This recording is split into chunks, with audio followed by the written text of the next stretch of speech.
And welcome once again to another edition of the Bachelor News radio show on the Bachelor News Radio Network on WCOM in Chapel Hill. And of course, you can watch this show live right now on YouTube, on StreamYard, and watch it later, the rebroadcast on Big Mind Entertainment, YouTube, and the audio at our website, thebachelornews.airtime.pro. We thank you for joining us. You could be doing anything else, but you decided to check in with us. We certainly appreciate that. As you know or didn't know, October is Breast Cancer Awareness Month. But what we're doing out of concerns and out of requests from people to bring this topic up, and certainly I'm sure most of us, myself included, know someone who's a breast cancer survivor or even tragically did not survive. So I wanted to do a series on this, the awareness, the prevention, and even the science, if we can get that. And my guest can speak to this not only because she's a clinical nurse, she has a BS and an MS in nursing at the University of Oklahoma, also a BA in Christian Studies at Oklahoma Baptist University. She's also a cancer survivor. Glad to bring her on. She's Norma L Goff, and Miss Goff, it's a pleasure having you on. Thank you for inviting me. Absolutely. So, when did you get diagnosed, and how did you find out? Every year in October, I go for my annual mammogram. So in October of 2020, I went for my annual mammogram, and there it was. Two small pea-sized places right up under my nipple and areola of my breast.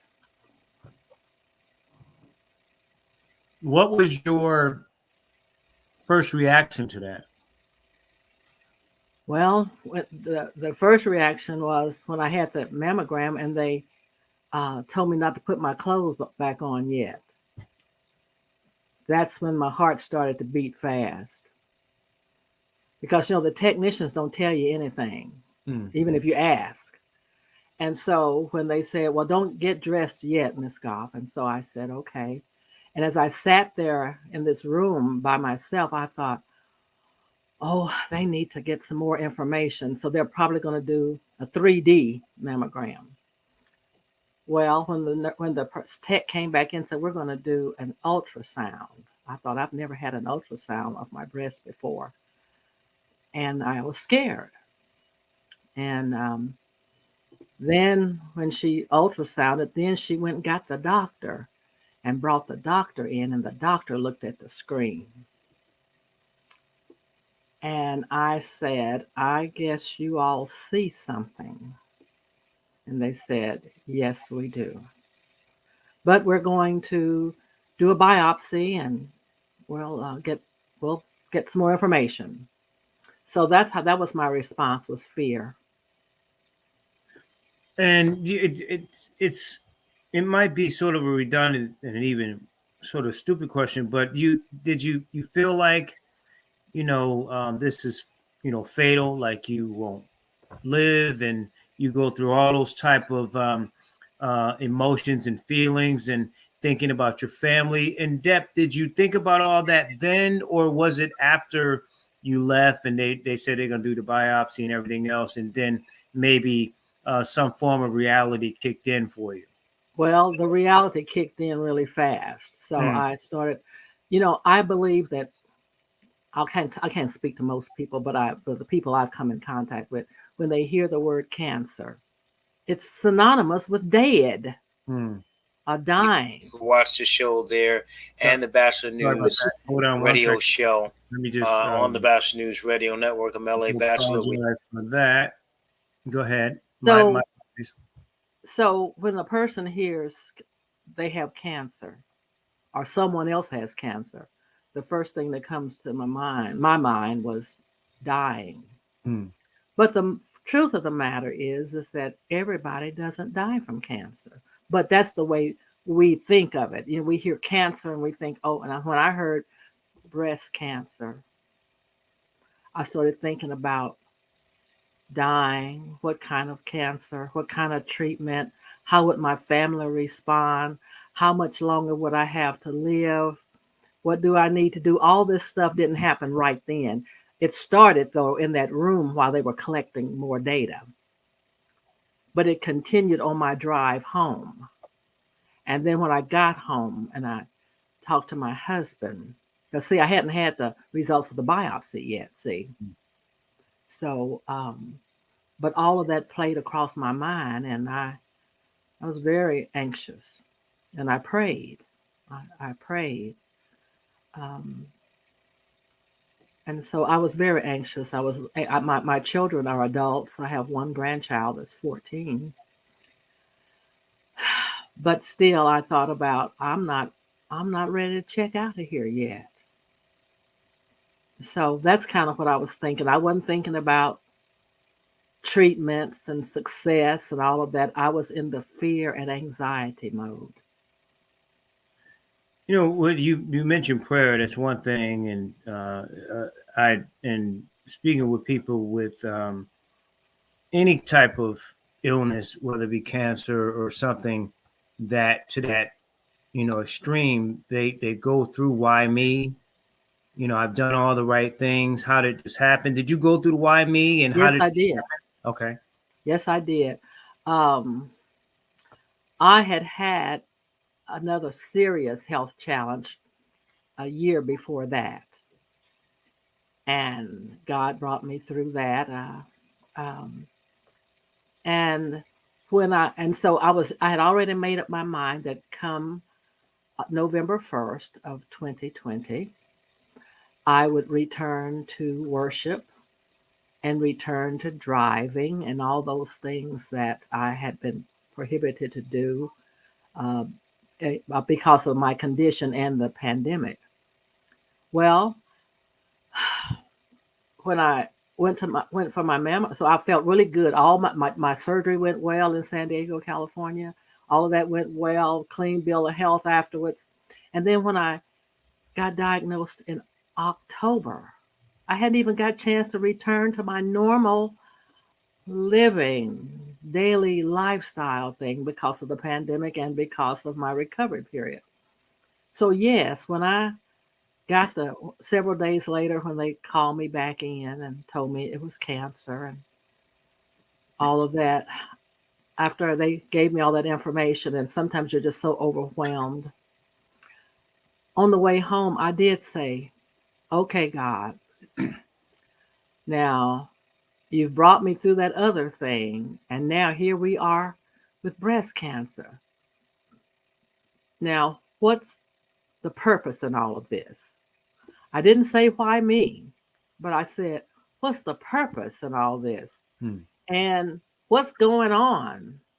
Now, probably somewhere in the back of my mind that I never verbalized, I probably thought, I wonder why all this happened to me. Because, some of us have a tendency that when we feel like we're living a decent life and doing all the right things, sometimes we think that bad things shouldn't happen to good people.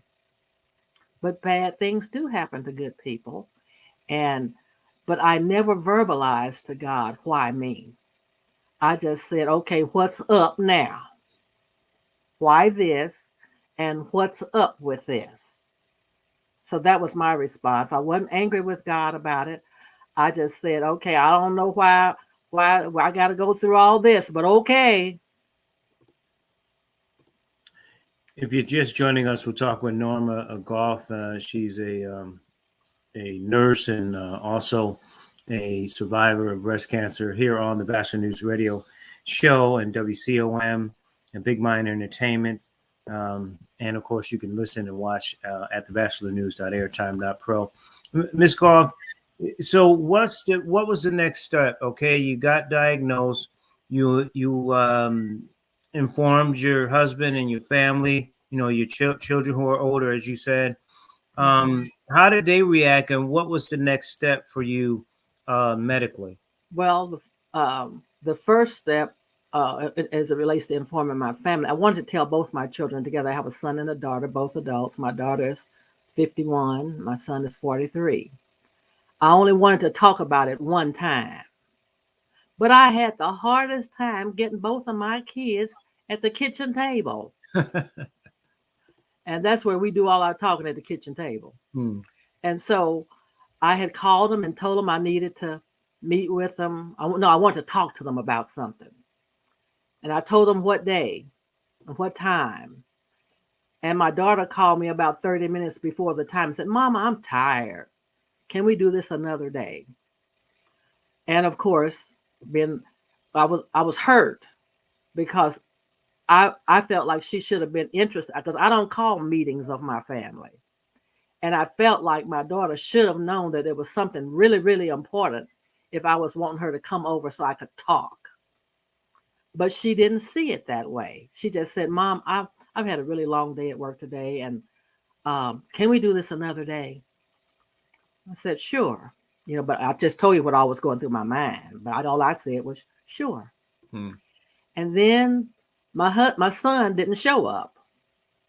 So then I talked to a friend of mine and I cried to her that I couldn't get both my kids at the kitchen table. I really wanted to get this out. I wanted to tell them because I needed some support. And so it took about 4 or 5 days for me to finally get my daughter at the table. My son didn't come. I had to tell him on the telephone, and I didn't want to do that. But my daughter came, and I said, and I was all set to bust out crying. Hmm. And I said, I've got breast cancer. And my daughter looked at me and she folded her arms like this and she said, hmm. Well, I wanted to cry, but because she didn't cry, I didn't allow myself to cry. Um, so anyway, so she said, well, what next? And so then and see, part of me was off into this nurse mode of providing information Hmm. and all that. And so I said, well, I'm going to be meeting with the doctor on so and so date, and he's going to be talking to me about the type of breast cancer I have and the treatment opportunities. But I just wanted you to know that I have breast cancer. She didn't ask me any questions, but that's my daughter. I remember when she was 12 years old, I came home from work and um, she was in her bedroom and her eyes were red and she'd been crying. And I asked her, what's the matter? I sat down on the bed beside her and I looked at her. I said, what's the matter? And she said, nothing, nothing. And I said, I know something is the matter. I'm looking at you. You've been crying. What's the matter? Nothing, nothing. She wouldn't talk to me. That was when she was 12. Over the years, my daughter just has not been, her feelings and her emotions and stuff. She just doesn't generally share with me. Not generally. She kind of keeps it to herself, or either she has some friends that she might share her emotional hard times with. So that was her reaction. So she didn't ask me a lot of questions. So I just ended up doing a lot of talking. And so that was her reaction. I talked to my son a couple of days later. I told him about it. Um, he didn't ask. He didn't have a lot to say. I didn't expect him to say a lot, but I expect him to ask me some questions. But I just did a lot of talking because if somebody else doesn't talk, I'll talk. So that's what I ended up doing, was doing a lot of talking. But I did get both my children told. And then I sent a text out to my siblings. I'm the oldest of 10. And I sent a text out to my siblings telling them that I had breast cancer. And I wanted them to know that I don't want them to pass that text on to their daughters. Because when they go for their exams, they need to know that somebody in the immediate family has been diagnosed with breast cancer. Because see, in the past, on that questionnaire when you go to for your mammogram or a physical exam, one of the questions is, has anybody in your family had breast cancer? And I could always check no. And so I wanted my siblings and their children to know that they got to check yes now when they get to the age where they're going to be having mammograms, that they need to check yes. So Incident, that's, go incidentally, ahead. was your husband's response just My husband's response was he was very quiet as well. Again, if you're quiet, the more quiet you are, the more I'll talk. mm, And so I talked a lot. And he didn't have a lot to say, but he did say, we're going to get through this. He did tell me that, we're going to get through this. And he's one of those um, baby boomer men that probably don't express their emotions very well. you talked about having support, not just to let your family know, but because you want them to know so they could be supportive. Um, I'm wondering if since you was diagnosed in October 2020, that you've been support and talking and speaking up about it to others. I know my sister um, has gone through a heart transplant, and once she got a heart, she was going to everybody's hospital and encouraging people, and you can get through this. Is that something that you've been doing thus far? Absolutely, absolutely. Before I was diagnosed with breast cancer, I'd see these breast cancer 4K walks, and I'd hear people, I'd see all these women in the pink and all of that stuff, and I'd just say, that's nice that they're doing that, but it had no emotional connection for me. Now, after I was diagnosed with breast cancer, and after I got through my treatment of breast cancer, then I wanted to get out there and share my story and encourage other women to do self breast exam, to go get their regular mammograms, talk about family history. And so I haven't and then I joined a support group called Project 31.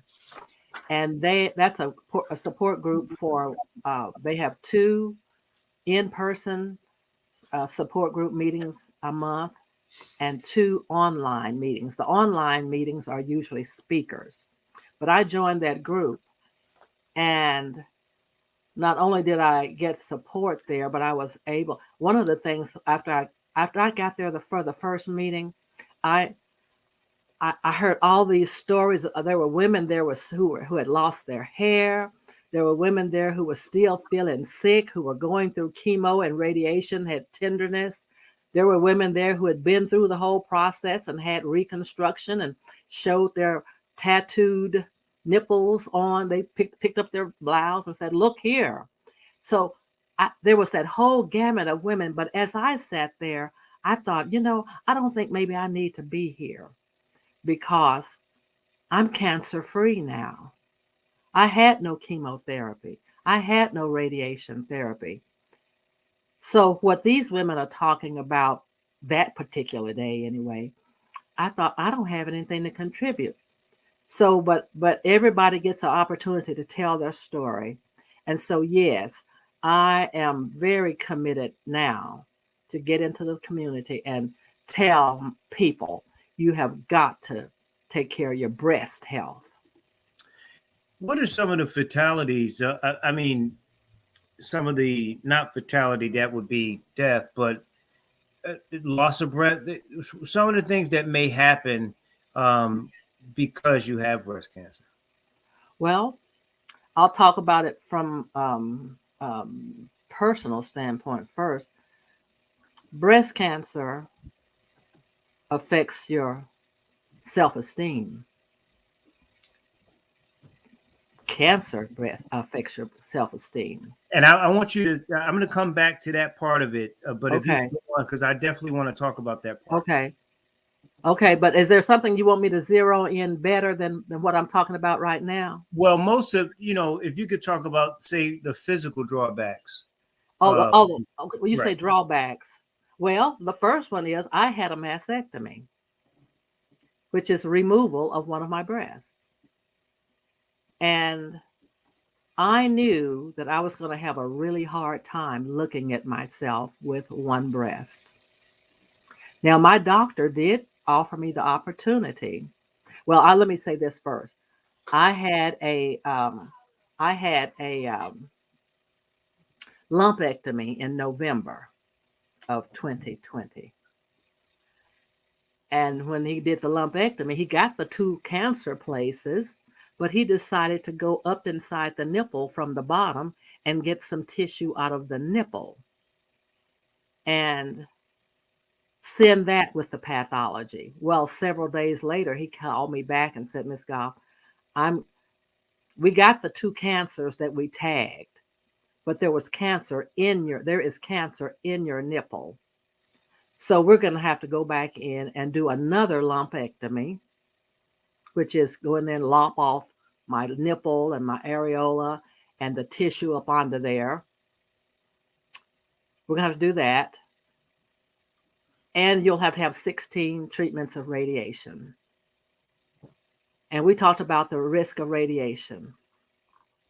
And I said, what else? What other alternative do I have? He said, well, you could have a complete mastectomy, and you could have a complete mastectomy, and you won't have to have any treatment at all. We'll get all the cancer, and that'll be it. He said, and you can have reconstruction. Well, at my age, I'm 72, and at my age, I said, I'll think about it. And he told me that they could match whatever reconstruction they did. They could match my other breast to the new breast when they reconstructed it. Well, I went home and I talked to my husband about it. And, he said he would like for me to have reconstruction. He said, but I know you've got to do what you've got to do. It's your body. I chose not to have reconstruction because it was going to require 3 more surgeries on the breast that was removed, on that side that was removed. And there was going to require 3 surgeries on the other breast to match it up. That was too many general anesthesias for me at my age. So my biggest challenge at first was looking at myself with one breast. And I had prayed and said, God, I know you're going to bring me through this, but I especially need you to help me with my body image issue. I know I'm going to have a body image issue because, see, when you have, women, society says all the time that we sexualize things in our bodies. Women's breasts are sexualized. And so part of who I am as a woman and a part of my attractiveness is my breasts.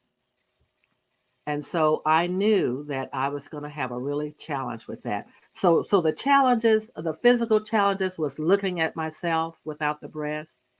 I didn't have a lot of pain after the surgery. Looking at myself, wondering what my husband might say when he looked at it. Wondering if I was going to have be able to successfully look normal again. Those were some of the physical things that happened with having the breast cancer and having the treatment. And as I said, you've probably heard a commercial on TV where there's a commercial where these women are sitting around and somebody says, well, my doctor told me that my kind of cancer is the best kind of cancer to have. Well, there is no best kind of cancer to have. But I will tell you what my doctor also told me, well, Ms. Goff, the type of breast cancer you have is the most easily treated. And so it was called IDC,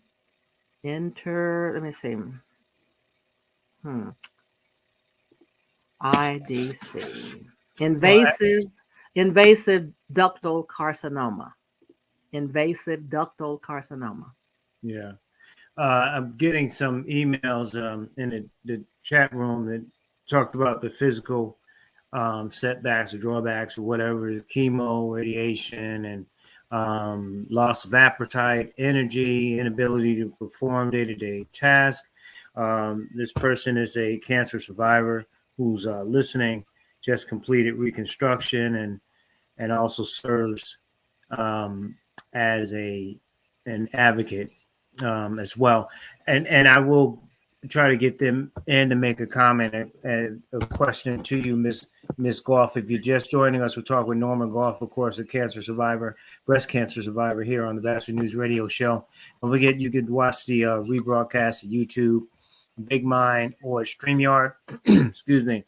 A couple of things, Miss Goff.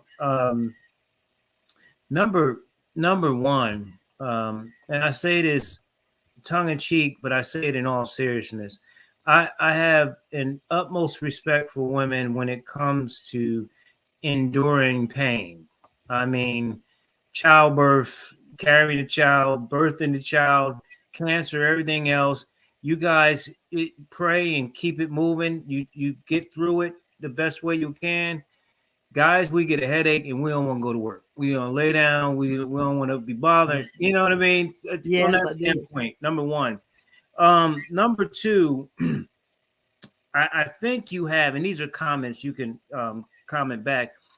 It seems like you have a better perspective being a nurse, knowing that the clinical side, the side effects, doing the research, not wanting to have those multiple surgeries because of your field. You kind of know those ins and outs and things. Being in that field, I think um, surely has helped you immensely. The biggest part is that you had talked about the way you feel if you lost, losing a breast, and your your sexuality and all that, your how you think your husband's going to look at it. And I have family members, not only are breast cancer survivors, but had to have the hysterectomies, and that you lose that part of yourself, you can't get that back. I understand, but when men sometimes say the equal to breast cancer, let's say it's prostate cancer, it's a testosterone thing with us, myself included. We don't want to get tested. Maybe it's fair. We're going to have prostate cancer or whatever. I have family members who have prostate cancer, so that was awakening for me and others. So it seems as though that seems to be the issue with men. And I guess the final part of it is a question: do you think women go through that? Maybe not getting a mammogram, maybe not getting checked because it's a history in their family that has it. They don't want to deal with it, and so they don't get the testing that they need. I would say yes, yes, yes. I think there are some family members some women who taking care of their health is not a value of value in their family. So they're the women who don't go to the doctor unless there's something wrong. Um, these are the women who don't take maybe the women who don't take their children to the doctor just for preventive health things. They take them to the doctor when something is wrong. And so that's one family culture, is people are not into preventive health. The other thing is insurance. Finances is not an issue now as far as diagnosis. No, as far as mammogram. So there is no excuse for a woman who is 40 plus years of age not to get it, because if you have insurance, of course, the insurance is going to pay for it. But in some of the health centers in the community, they actually have vouchers for women to get mammograms, especially if they have a family history.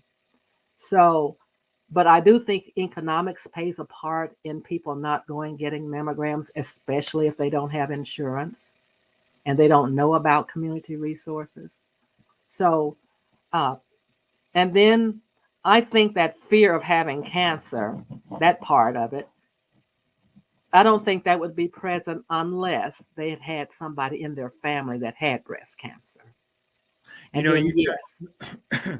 You touched on the community part. I did some research, and it showed that in in some of these urban cities and inner cities, women of color specifically going to these centers don't get either don't get the mammograms done, or there's not always the resources. So I guess the follow-up question there is, if they don't have insurance and they do have breast cancer, where do they go then?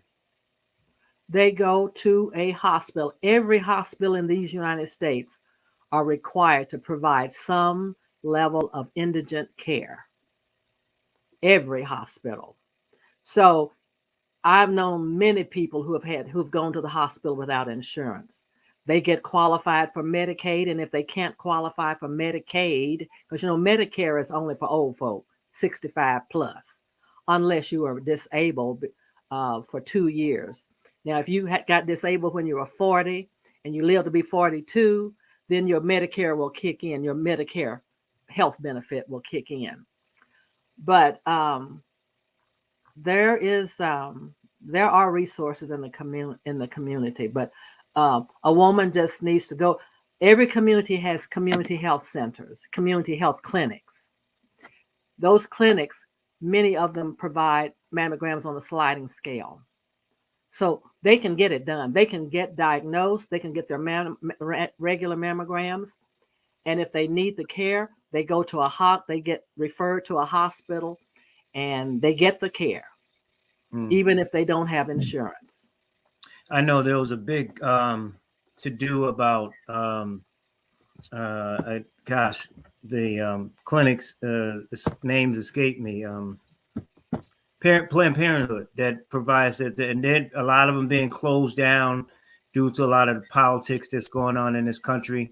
That a lot of people have had to move. Even in Oklahoma, I know there were some that were shut down, and places across the country. So I had to ask you that, because there's a misconception, I guess, out there that if you get it, then nothing, you're kind of, out. You're out of luck.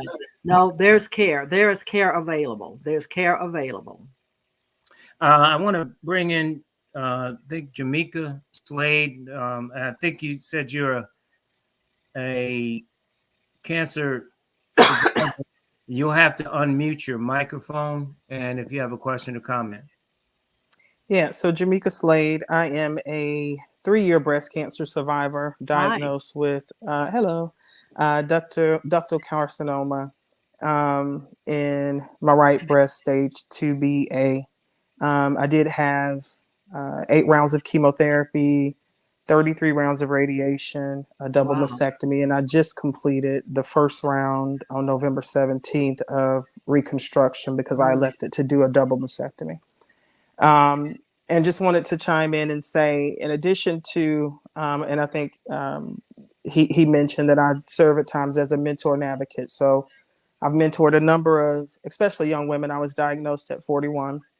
So I've mentored a number of young women, and also serve as an informal advocate for women who are diagnosed with breast cancer. The first thing I would say is, yes, there are definitely resources. I don't know if you've spoken about it, but I'm a member of Sisters Network, which there's a Sisters Network here in Greensboro. I'm in Greensboro, North Carolina, which is an African-American survivorship program that focuses on helping women pay for mammograms. So we pay for mammograms through our organization, and then also making sure that they get connected with resources once diagnosed.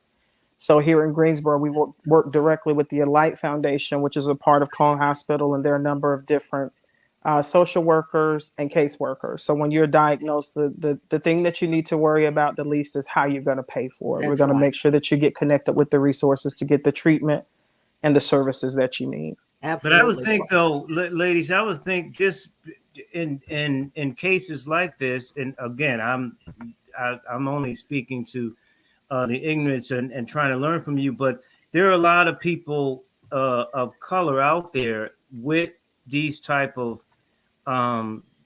issues and situations where if they're not educated enough to know, then they think, all is lost. Like, I have this cancer, and what am I going to do? Like, I don't have insurance, and, and if they don't know, then they don't know. So how do you fix that? How do you educate the people out there like that? Miss Goff, first, ma'am. You start with your family. and you educate them. And then you ask them to tell their friends. And you put posts on your Facebook page. Use social media. Now, when I first was diagnosed, I didn't want anybody to know. Mm. So this is a major step for me. I don't know if anybody that I know would be listening to this, but participating in this is a major step because I never put it on my Facebook page.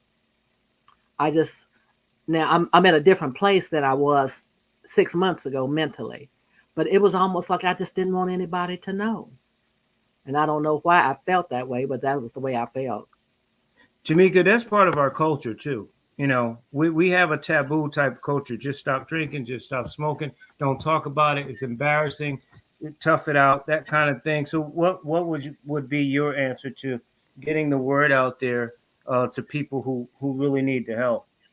And I agree with Ms. Goff. Initially, that is the response. But then you think about it. And for me, it was being a 40-year-old Black woman diagnosed with breast cancer, not having any history of it in my family, and then looking around at my family, friends, cousins, and realizing that, to her point, getting it out there and being an advocate on social media could change someone else's mind. And so for us with Sisters Network, we make it our responsibility to get out into the community and educate. We do for the first time in October, we did a mobile mammogram that we'll be doing twice a year now, and we take it into underserved communities.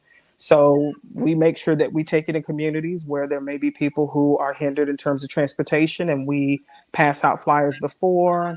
In the past, we've done health fairs with cookouts and activities for the kids, but we try to go into the communities. And Greensboro is fairly small, so every year we kind of rotate into different communities and just make sure that we get the word out. And there's a group of us that are of the younger age, and so we're the ones that are slated to, if we see somebody who's young, we walk up to them and say, hey, I was diagnosed at 35 years old. I know people who were diagnosed at 30. So here we make it a point to go into the community and make sure that we are spreading the word and getting the information out. One of the things that I work on several nonprofit organizations and health organizations, and so I'm on the African American Advisory Council for the Stevenson Cancer Center here in Oklahoma City. And we had a presentation last month, and I learned that there are 4 diagnoses that account for most deaths among Black people or people of color. The top 4, there's more of them, but the top 4 are lung cancer, colon cancer, breast cancer, and prostate cancer. And off the charts, all 4 of those diagnoses, we come in late in the game. That's the reason our mortality rate is so high among people of color, because by the time we get in to take care of the issue, it's in stage 4. Now, Jamaica just said you were stage 2, Jamaica? I was stage 2, but I think that's also where advocacy came in, because I found my cancer a year earlier and no one listened to me until I found a Black physician. Oh my. A Black physician listened to me and pressed the issue. So I think aside from finding out later, we also have to be advocates for ourselves and say something's wrong with my body and you will listen to me. So you diagnosed, you found your own cancer? I mean, Yes. You found your own lump first? A year earlier than it was diagnosed. Okay. Did you go get a mammogram? Yes, ma'am. I had in between that time, when I initially found the lump, I had a mammogram. They told me it was dense breast tissue, come back in 6 months. Went back 6 months later. They told me the same, come back in 6 months. And then I went for my yearly, and my physician found it and listened, because I told her, I said, this is making me really uncomfortable having this here. And she sent me to a surgery. They did a lumpectomy and we're like, oh, we're sure it's nothing, but we'll take it out to make you feel more comfortable. They took it out. It was breast cancer. And as a result, it was one of the reasons why I elected to do a double mastectomy, because I didn't want to, I wanted to increase the chances of preventing it from coming back. Yes. Yeah. And I thought about a double mastectomy quickly. It just kind of flitted across my mind, because I thought, well, you know what? If you got cancer in this breast, you ought to go ahead and get the other breast removed just so you don't have to worry about getting cancer in the other breast. But then I thought, oh, I'm not there yet. I'm not ready yet.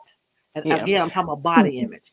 I And was it's a not. numbers game. It Yeah, is. It's a numbers game. The more you do, and a doctor will tell you, the more you do, the more you decrease. And it's sometimes it's half a percentage. So sometimes removing the other breast will give you a half a percentage or a percentage, but you're trying to get down to, you can never get down to zero in terms of recurrence, but everything that you do adds on to the number to help reduce recurrence.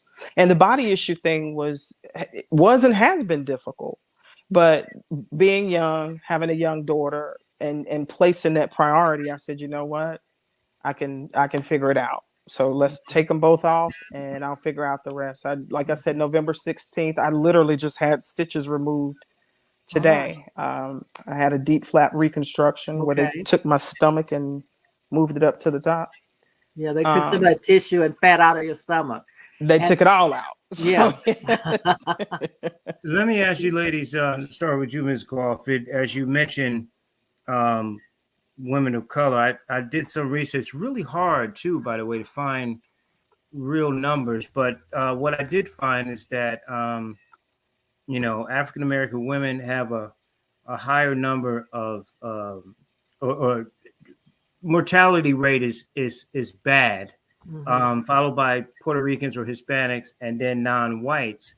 So again, doesn't that make it even more important? I mean, listen, this is like all illnesses and things that could be fatal. It has no color or no ethnic group or race. We know that, but if it's affecting us even more, isn't it more of an emphasis to not only be on the board that you are and Jamaica on her and her organization, helping Black women, that because it happens, because we live lesser lives, if you will, in terms of passing away than others, then the importance to making sure we get these tests done so we can be proactive instead of reactive in it, is even more important when it comes to our people. One of the things that I'm going to be doing is meeting with the Stevenson Cancer Center. They've formed a subcommittee to plan some strategies to address that very thing. How do we get the word out to people? Everybody understands that there's a great disparity in the numbers between the survival rates for people of color versus people who are not. How do we really impact that? And so uh, next week, I'll be meeting with a group of physicians and social workers, and we'll be talking about what can Stevenson Cancer Center do in this community to get the word out about not just breast cancer, but about cancer, and that those four that I told you about, lung cancer, breast cancer, colon cancer, and prostate cancer, being the four top mortalities among Black people. And all of those, and that number is so high because we wait so long. So it's kind of like, so I'll be meeting with a group of people next week just to talk about what other things, because Oklahoma City, we're doing some things now. We don't have a sister to sister network as I'm aware of, but we do have Project 31 as a local, and they're the ones that can really hook women up. If I refer people every time I meet somebody who's got breast cancer, when I go to my doctor for my checkup and I see some women, I say, "Are you?" And they've got pamphlets there about Project 31. But I'm really into getting the word out, so we'll be looking at creative ways of getting in the community and letting Black people know these are four air cancers that we might stand a better chance surviving if we could just get you plugged in earlier, if you just believe us. And if sometimes some of that has to do with the face who's speaking that. So if my face, um, a Black face speaking to women of color, people of color, may be, not always, may be perceived differently than a non-person of color, uh, giving the same information. And Jamaica, it popped off. It's the Sisters Network. I was wondering if you could put in the chat room website, or unless you want to come back on quickly to get. Okay, let me just pull that up, pull her up. And by the way, too, you know, again, in our culture, not all of us, but some of us, we don't believe it until it happens, till it hits home. You know, if there's gun violence out there, police, killing, black men and women. It didn't happen to my kid. Then when it happens, we want to march and cry and do everything else. We want to.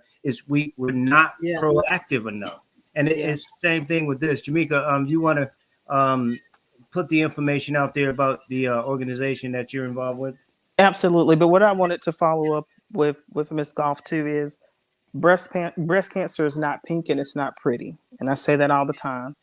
And I think one of the things that we can also do to get people to understand that is I say, show them your scars. I don't know how many times I've lifted my shirt and showed it to people. I'm like, this is what it does to you. So you might want to go get checked out. My sisters didn't even want to see. And I was kind of offended by that. It's because it's not pretty. It's not pretty. Damn right. It's not pretty. Nothing pretty about it. And I think sometimes if we show that, everybody wants to be pretty and pink in October. And I'm like, there's nothing pretty about the process or what it leaves behind. No, it's not. But the organization is called Sisters Network. It is a national organization. It was founded, I think, almost 20 years ago here in Greensboro, North Carolina. We've had our hours in place for 10 years. But it is a nonprofit, recognized nonprofit. And again, the purpose is just to evangelize to African-American women about breast cancer. So it's an African-American survivorship program. It's based out of Houston, Texas, but we do have a number of different locations all across the U.S.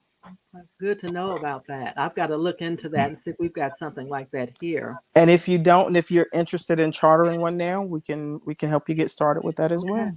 Well, what I was talking to a black woman a few weeks ago, and she was talking about wanting to start a support group network.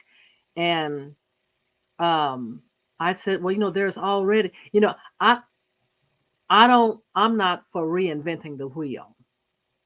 And so I told her, I said, now there is already Project 31 here in Oklahoma City, but she wasn't aware. Now, had we not had anything, Project 31 is for anybody, any ethnicity. But had I not known about that, I would have been gung-ho with her, and we'd be sitting down writing us something and getting a nonprofit started, blah, blah, blah. But because Project 31 already has the eye of the community and the support of the community, let's just get in under the umbrella and let's make sure that make sure more of us are in that organization, so that we can say on behalf of us, you can't, you got this strategy will work for y'all, but this strategy will not work for us. But there's got to be enough of us as a part of that organization, so to make sure that our unique needs are met. Yeah. And like you said, and if not, then you move forward and add on to it. Yes. So whether it's Project 31, Sisters Network, the American Cancer Society, I think the biggest thing from my standpoint is the media. Like, we have to, and it doesn't have to be formal media. Like you said, Ms. Goff and Ms. Slay, you use social media. You get people we use, and I'm not gonna get on my soapbox, but we use Facebook, and everybody's taking selfies, doing this and shaking this and doing that. This is an opportunity to use it for the good. If you're gonna be on Facebook every day, and I know people wake up, go straight to Facebook, put some good information out there, because we're already in our culture that, is not happening to me. Yeah. So I want to share. Sure. Go ahead. About my daughter. Yeah. When she went to get her mammogram this year, which was actually 2 weeks ago, when she told them that her mother had been diagnosed with breast cancer, they did an additional assessment. And I've never had that assessment, but she had an additional assessment that put her in a high risk category. The outcome of that assessment put her in a high risk category for developing breast cancer. As a result of that, her breast cancer provider said, we want to start doing a MRI every year too. So we want to do a breast cancer, we want to do a mammogram, and then 6 months later we want to do the MRI. And we just want to keep rotating it so we can watch you really closely. And I thought about that for a while, and I thought, gosh, seemed like that might be overkill, an MRI every year. But if you want to catch it early, and if you've got big breasts, it's harder to recognize yourself. It's harder for you to feel those changes unless you do it all the time. And see, mine were so small. My cancers were so small uh, that I didn't feel they were just the size of a little green pea, two of them. So, but my daughter now, she's in the high risk category and she will be monitored more closely. And Yeah. so she's into advocating as well about breast cancer. And see, so from out of something bad, something good comes out of it. And then, we're talking about breast cancer. And again, I was a knucklehead. Prostate cancer for men. We need to definitely Black men need to make sure we get checked early, so we can prevent those things as well. Ladies, I really appreciate your time. We're going to make sure we not only rebroadcast this, but we're going to make sure we put this information on our website in terms of the organization so people can get involved and know the know. Because again, if you don't know, then you're just out there, you feel isolated, and and I just can't imagine. I completely can't imagine the fear that happens to just hit you right then, and then you got to kind of move on from that. Like I said, with guys, we get headaches and we want to go to sleep, so we don't handle that kind of stuff the best way anyway. But Norma Goff and of course Janita Slade, I appreciate your time. And we're actually going to continue this series. I think it's very important. So we'll be talking about this as the days and weeks go on. Thank you so much. Jamaica, how can I reach you? I'll give you my email address. Okay. JAMEKASLADE at Gmail. Okay, got it. Thank you. Ladies, thank you so much. God bless. And we appreciate you coming on. Thank you for the opportunity. Absolutely. Thank you so much. Adios. Bye. Good to have them on. And I mean, it's really something that's very important to talk about.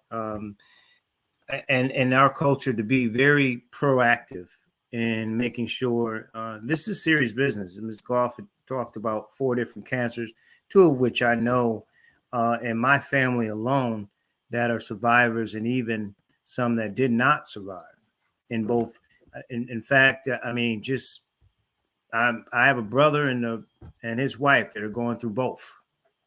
So we're praying for them, and they're getting through, and there's all kinds of therapy, chemo, and things of that nature. So worry about that. So please, folks, get these mammograms done. Catch it before it's too late. And certainly if you're an African-American woman, you definitely want to get it done with all those that are going on. We appreciate the ladies on the Bachelor News radio show. Stay tuned. Joining us on the Bachelor News radio show. Someone via text earlier in the day, and if there is a difference between physical domestic violence and verbal or mental abuse in terms of that violence, can you share and really make people understand if there is a difference, and if so, what that difference is? Well, absolutely, of course. So physical violence, domestic violence, normally they talk about being physically violent. They're pushing, they're shoving, they're kicking, they're hitting, but they're also choking, which is something that a lot of people are not pretty much aware of. There are sometimes when I mean, obviously without getting into the different kinks that choking is involved in, we're not talking about that as in a fun time.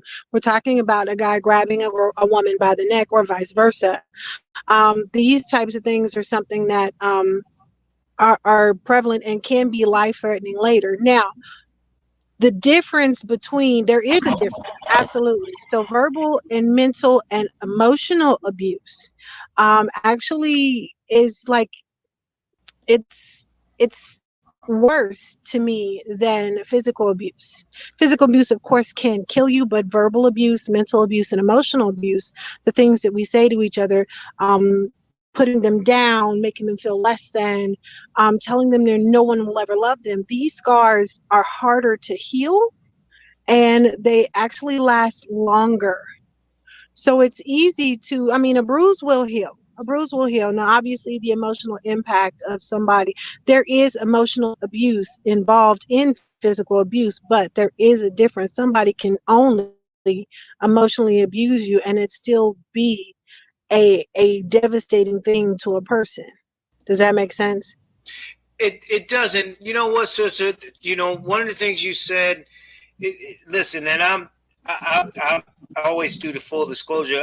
I'm guilty of making sure I have to correct myself and tame my tongue.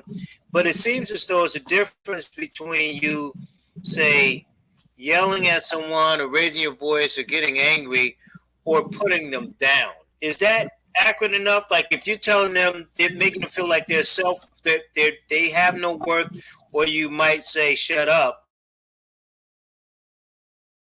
Is there a big difference between those, or they Oh yeah, the same? absolutely. There is Okay. a difference Okay. between actually having an argument and your situation be having an argument with somebody, and then your differences being disclosed and maybe in an angry way, and then having I mean, unfortunately, emotional, physical, and mental abuse is a systematic pattern.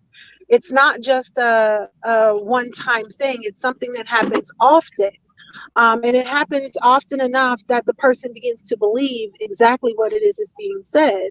I mean, something that's said in anger is one thing, but something that's said in a pattern of abuse is something different, which can also be said in anger too. But most of the time, it's because it's the only thing that they know to reach out and do.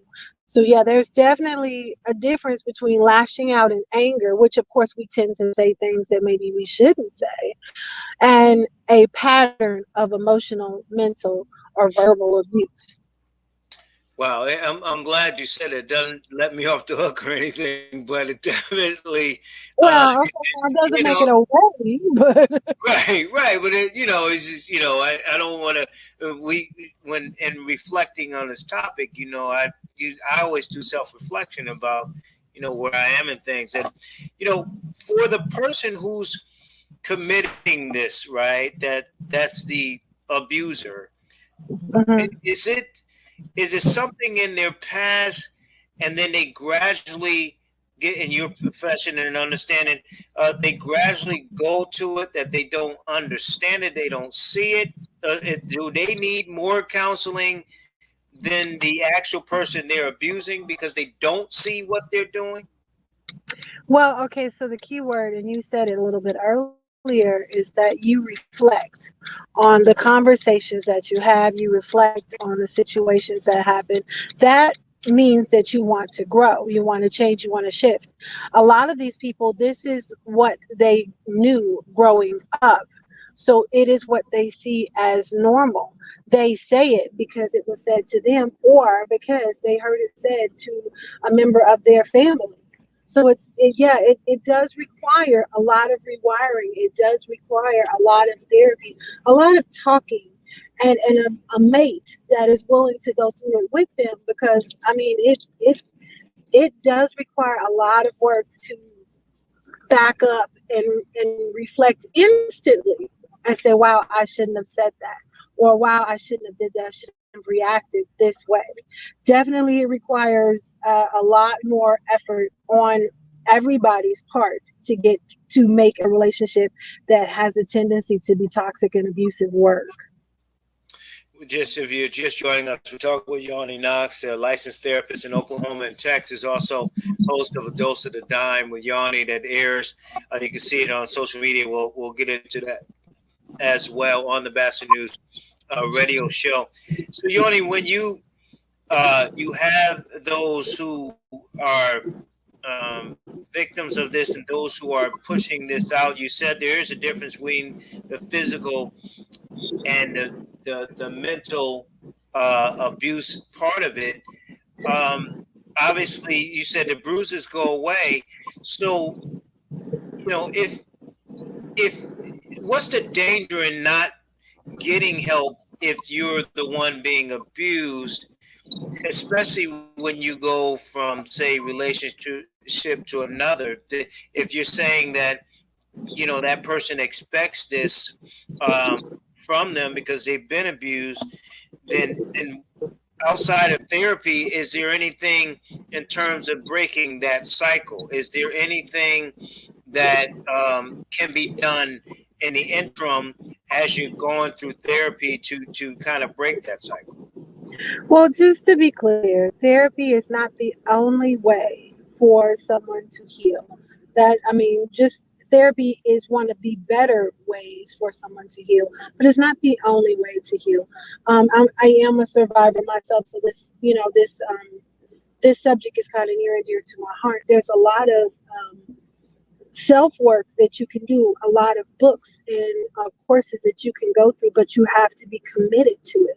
And even then, unfortunately, kind of like when you tear a paper in half, you can't tape it back together and it be the same sheet of paper and be the same functioning sheet of paper. You can learn how to operate in other situations, like with another relationship. You can learn how to navigate that without having a trauma response. And that's the thing. What happens with the difference between a victim and a survivor, because I'm a survivor, is that victims do not learn how to deal with their trauma responses. They don't know what the triggers are. And then unfortunately, when something happens, they go off because they don't know that they're triggered. And they don't know that maybe this person is different. And of course, you and I have talked about this before. If you don't learn from your last relationship what not to look for, or what to look for, or what not to do, you're going to probably pick the same partner again. So that's why healing is definitely important. There's a lot of books. In Inyala Van Zandt writes books. There's so many books out there that are therapeutic and helpful for people going through that valley of self-healing, because it is a lot of work. And I don't advise hopping from relationship to relationship, especially if your last one was toxic domestic violence related or emotional violence related, because again, that healing part is so important, because you're going to pick, unfortunately, unless you're really, really blessed, you're 9 times out of 10 going to pick the same person with a different face, and you're going to be re-traumatized all over again. And if you have children, you're now introducing that trauma to your children. And that's a great point I'm going to come back to. Yoni, do you know, in your research and your professionalism, how much of it is a person being bullied leading to being a bully? Anything clinical, alcohol? Are there other things that lead to a person being abusive to another person? Any specifics? Absolutely. So, for instance, somebody, of course, they don't have to be the one being, bullied. They can just see someone else in their love, someone that they love, being bullied, and they think that this is the right way to react. That's, as a child. And then, of course, alcohol and drugs and just poor coping skills, period. You could take someone who does not have, good anger management, and they can go from somebody who was mild-mannered and calm to put them in a very stressful situation. And unfortunately, now they are hitting. And once you hit, and it's an emotional release, don't get me wrong. Here's the thing, and this is going to sound bad, but hitting, like boxing or anything, it is an emotional release. It is a maladaptive coping skill. It is a way to, unfortunately, release stressors, but it's in such a negative way to do so, because you end up hurting other people, of course. So yes, there are other causes and factors that align with domestic violence: stressors, poverty, alcoholism. And that's not the only thing, because of course, as you know, the domestic violence knows no socioeconomic bracket. So, but unfortunately, because of the stressors that are in poverty, there's more cases there than there are in an affluent neighborhood.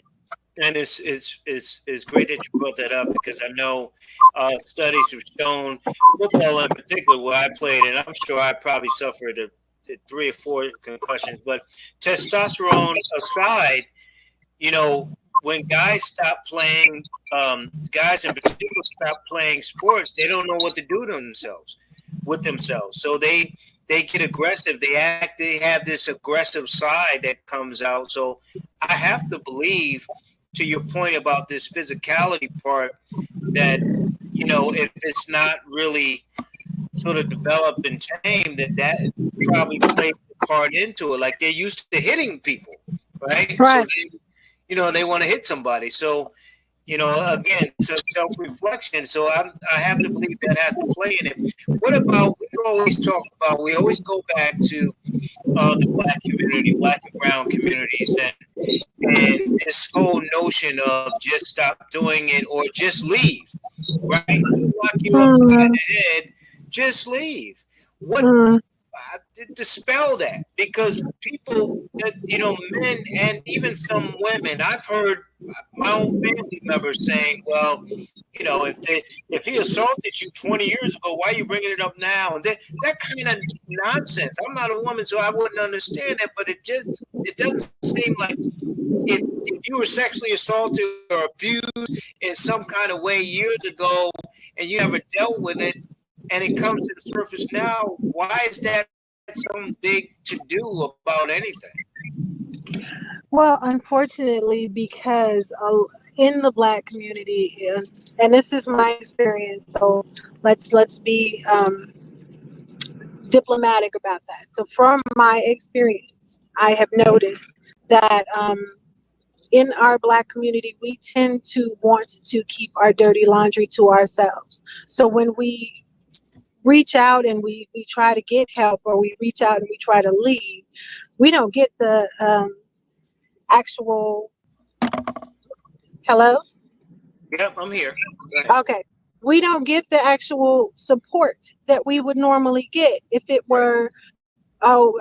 Actually, unfortunately, a lot of Black families, speaking from old school terms, they don't believe in divorce. Right. So you don't get that kind of support at all when it comes to these types of matters. And if you're telling people about your abuse, a lot of older African Americans will sit there and say you're airing your dirty laundry. Right. And that's frowned upon, especially in the church as well. So the one thing for sure is there's not a lot of support for victims of domestic violence. A lot of women and men, because do understand that men are also affected by IPV, which is intimate partner violence and domestic violence. They stay in these relationships, one, because they don't have support, two, because sometimes they have children that are involved and they're held hostage, and three, because sometimes they're financially bound to these people. And then of course there's the love factor. If you did not receive good love as a child, you did not have a good, healthy relationship to look at and model as a child, you look at this and you see love, it's harder for you to leave because you feel like you are being loved. Well, they love me so much, look what they do. They don't, he hits me, so obviously he loves me, or whatever the case may be. So it's a lot of things that go into. That's why when people say it takes 6 or 7 times for a person to leave a domestic violence situation, that's not a game. And it's not necessarily because they're stupid and they want to go back. It's because it's very hard to leave. Again, I'm a survivor. I left twice, but I came back. So, and it requires a lot of willpower, a lot of courage, and a lot of self-love or love for your children to step out and move forward. So sometimes these people are so beaten down by the emotional and verbal abuse that they don't feel like they can. And that's why the verbal and emotional abuse is there, is to keep them under their thumb. And I want to touch on that. Yoni, because you talk about embarrassment or sort of this. It goes, you airing the dirty laundry, and so we, as in our culture, tend to make us feel those who are in that situation embarrassed or shame that they're doing the wrong thing, and Big Mama got knocked upside the head. What's the big deal? That kind of Right. thing.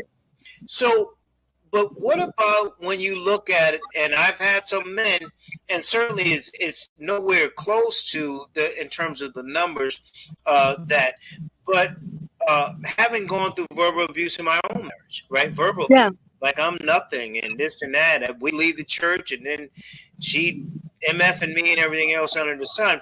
So you get that, and then even the physical side. What about women? What about transgender people who are afraid to come out that they're gay and they got beat up by their partners? What about that? How do you help those folks, men and those communities, come out and say, listen, I did experience it. You just had a player for the Chicago Blackhawks who, for years was saying this, and they just NHL and the team, and it's all ignored it because he was a guy, I guess, and Right. he's just emotionally brought at this point. Right. And unfortunately, that's the norm, because men and this toxic masculinity is a huge thing. So men are frowned upon when they express, "Hey, I'm not okay." People, I'm being abused, I'm being hurt, and it's not fair. It's a double standard, and I totally am so against it. So when we deal with, and unfortunately, even in Oklahoma, the domestic violence shelters are only for women and children. So men and who are, might be in what I call the alphabet mafia, the LGBTQ plus community, they unfortunately kind of get left out. I think the trans community is the only one that can get into some of these shelters, which is a problem. But there are resources for help, but you do have to reach out. There is actually a national hotline that you can call to, maybe get resources, counseling, the shelters, all of these things. But of course, you have to make the call, and that's the thing. And I have actually a friend whose son is transgender, and they weren't outed yet, and the partner was very violent towards, with threatening to out her. And that's a huge thing that our our brothers and our sisters are going through. So I feel like more of us should be supportive of that type of thing. But of course, again, this is a community that we're in, and we have to grow and change with the times, and that's the thing.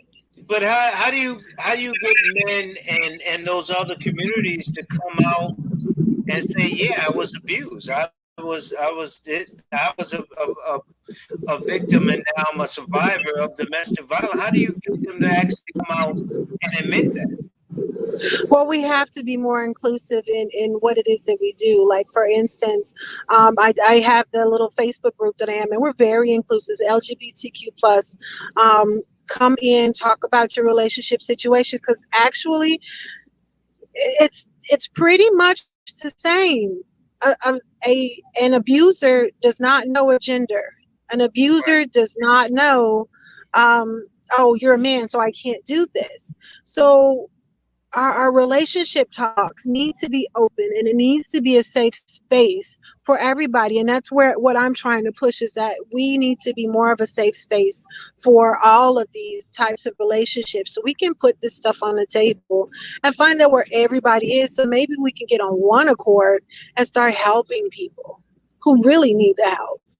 Yeah, I mean, a great point, and that's my point. Like, if we can have open conversations, we often, you and I have talked about having race conversations. People are afraid to have. We don't have real hardcore, honest race conversations.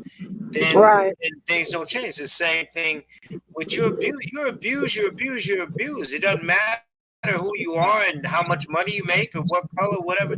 You're being abused, and but society has this macho way and all that kind of stuff about this generations and how if if you dealt with this as a child, it's almost like babies having babies. If nobody taught you not to have kids, and this is why, then you wind up having kids. So talk about the detriment of being abused or being an abuser and the ramifications of both. Because if you've been abused, then it takes on a different mindset with your kids. You might be overly protective in some cases. And then as an abuser, all you're doing is passing along. It's cool just to slap a woman around and that kind of thing. Hey, I saw my father do it, so I might as well do it to my girlfriend and my wife. So I will be honest and very transparent.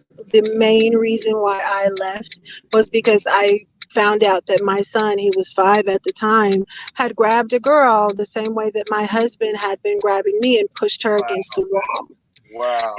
And that was the breaking point for me. And my choice is my choice. If I want to screw up my life, I will screw up my life. But I will not drag my children with me. They deserve better. That's right. So for me, it was that was the breaking point for me. I left and I never went back. So yes, you can break that cycle. You can break the change, but do understand that even if you think that no one is watching, even if you feel like nothing, is being, that your children don't know, they know. They know. They may not see it, but they definitely hear it. And what I've been told via the research is that hearing domestic violence, not seeing it, hearing it, is worse to a child because they don't know what's going on. Wow. So that is by itself is a big deal. So all the yelling, the screaming, the throwing things, that they don't see that mommy is okay or that daddy is okay. I mean, that's a big deal. And Yanni, I just have to go back. Your son, I think you say your son was 5. Your child was 5 years old. 5.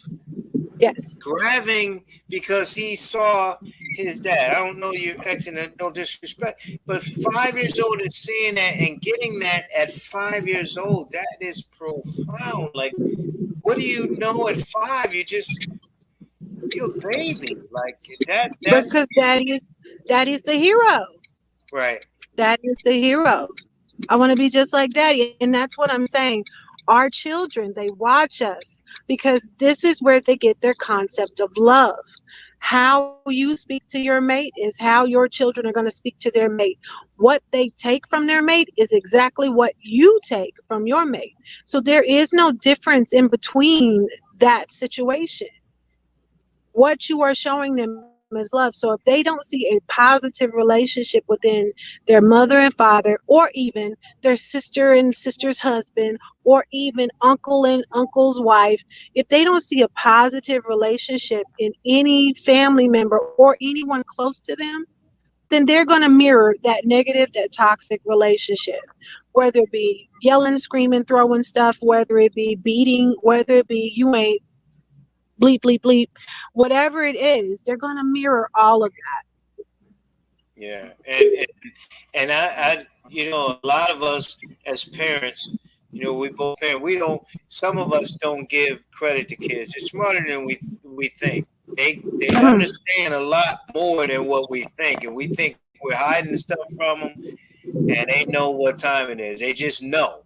And so, what you talk about with your son and understanding at 5 years old, not understanding, but just kind of emulating dad, superhero. And I get that.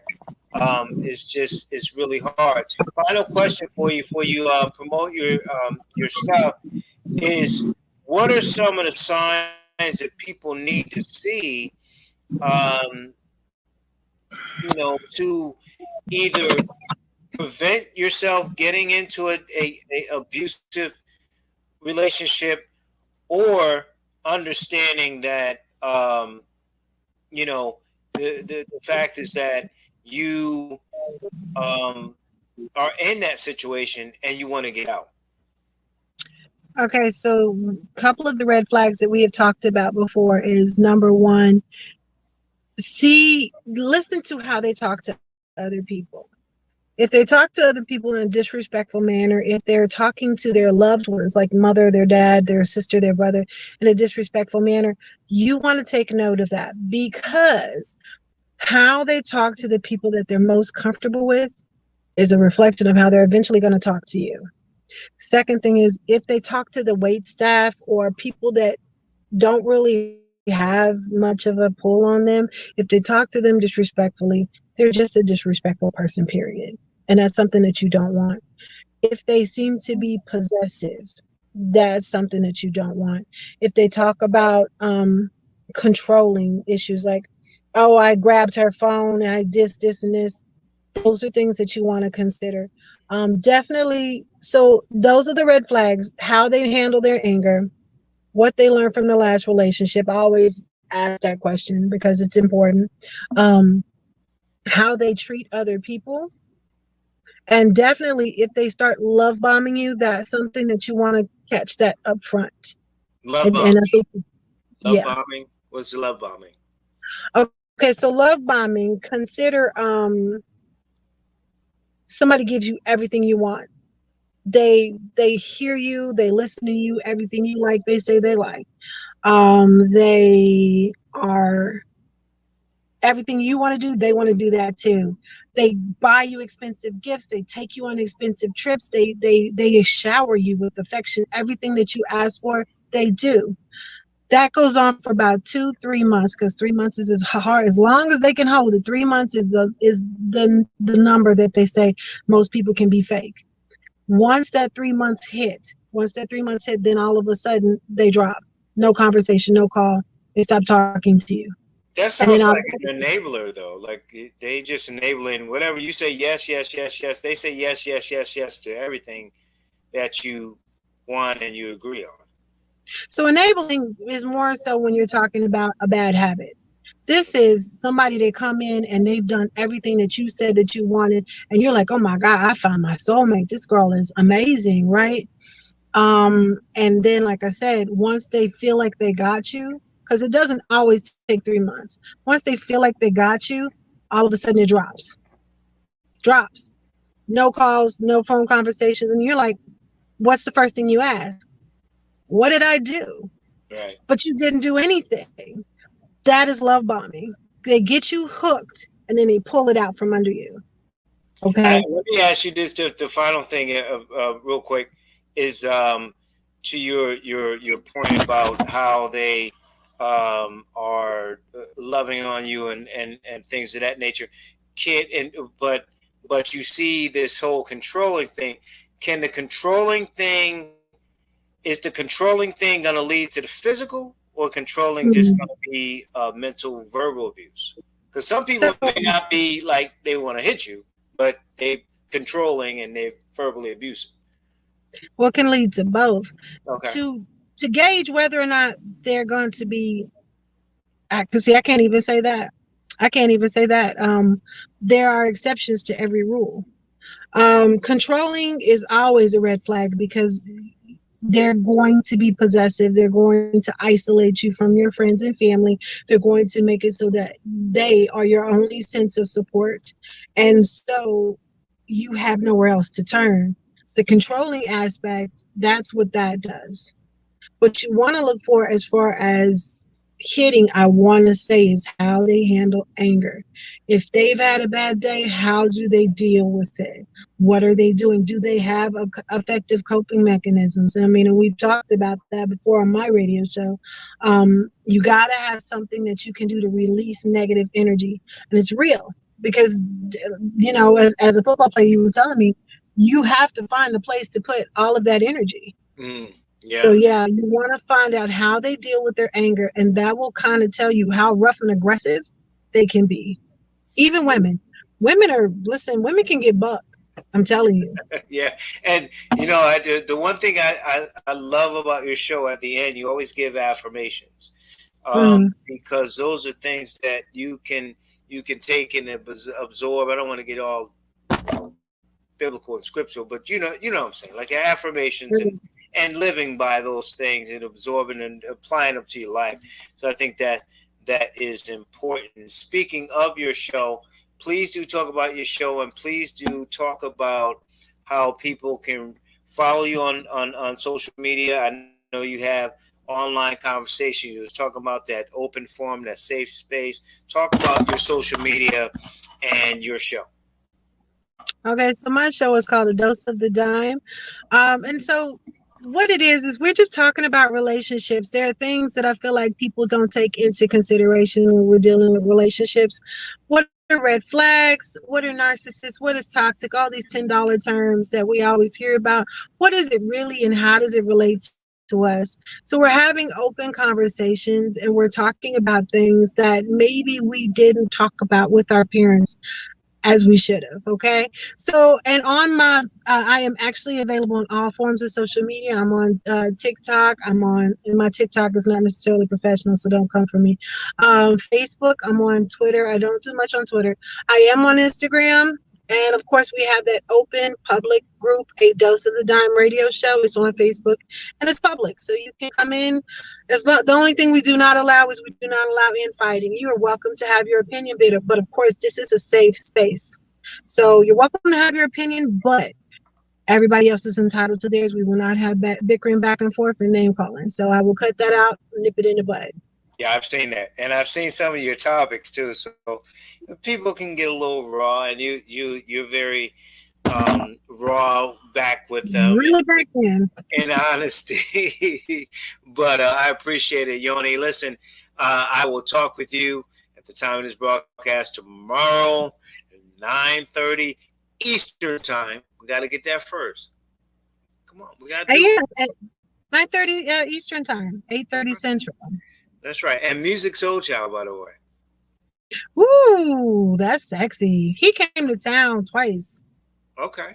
All right. Yes. All right. So you enjoy that once you listen, and we'll plug that too. But thank you, Yoni. You know you do your thing. I appreciate you, okay?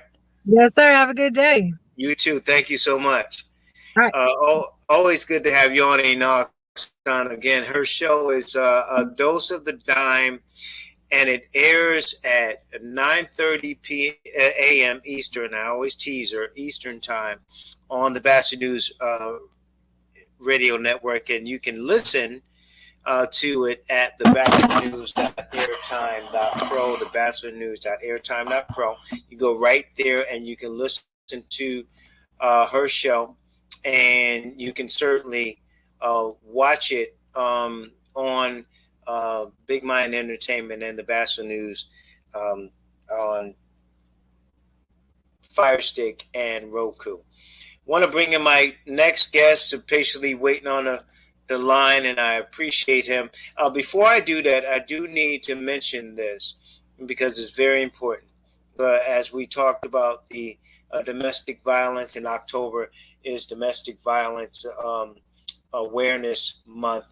If you have any issues along those lines, if you are concerned, if you know somebody that's going through, you can call 1-800-799-SAFE. That's 1-800-799-7233. 1-800-799-SAFE or 1-800-799-7233. Domestic violence, folks, is real. It's real. It's not all physical. It's a lot of different elements to it. And so we want to make sure people have that. If you didn't get it, you can email me at labachelor40@gmail.com or hit me up here on StreamYard as you're watching this live. I do want to bring in my next guest. It's a pleasure always to have him on with his insight as it relates to HBCU sports. He is from Urban Media and of our leader of HBCU Sports Media Association, where I'm fortunate to have a vote on the top 10s, mid and majors HBCUs. He's Trevin A. Jones. Trevin, I appreciate I appreciate your time, my friend, and I know you got some things going. We're gonna keep it as short as we can, but thanks for coming on, sir. No doubt, man. It's always an honor to be on your show. You know how we do. HBCU Pro Sports Media Association. I'm blessed to be a part of urbanmediatoday.com. And as you said, and you're an avid HBCU follower as well. You share your wealth of information, so that's greatly appreciated. I apologize. I'm in the same room. There's another podcast going on behind me, and then I have another one after this. So just trying to stay busy, bro. But thank you for having me. Absolutely, and I know, and this is real radio. This is what we do, real radio. So we're gonna keep it moving. I wanted to ask you about the situation that happened with John Gruden as it relates to, and Mike Tomlin, as it relates to the black coaching tree, before we get to some of the other stuff. And so John Gruden, as you know, and people who don't know, was a white coach, a coach for the Raiders, who lost his job because he made, I put to the side, racist comments, put that aside. They were ready to move on from that, to me, Trevin, but made homophobic and other, stuff in terms of emails, and it came to a light, and he lost his job as the head coach at the Las Vegas Raiders. This is the same John Gruden, Trevin, as you know, who was out of coaching for 20 years, 10 years, whatever it was. It was doing the ESPN broadcast and doing Monday Night Football. This is the same John Gruden who won a Super Bowl with Tony Dungy, a black coach, team in Tampa Bay. This is the same John Gruden that had a losing record in the playoffs. This is the same John Gruden who didn't win the first time around with the Raiders and came back for $100 million. And so you look at that, and you look at, here's a white man that doesn't have to do anything, and he gets another job and $100 million. And then you get Mike Tomlin, right, who's come up through the ranks from William and Mary, right? We know that, who coached at Tampa and did not a lot of experience, who's lived this life to be a head football coach in the National Football League, who has been successful for my Steelers for 14 years, who's won a Super Bowl, been to another, 9 playoff appearances, 3 AFC championship games, never a losing season, is asked about if he should take a college job. So you're one guy who doesn't have the resume, who's white, and another guy who has a resume, who's black, who's done the thing, yet the disrespect continues.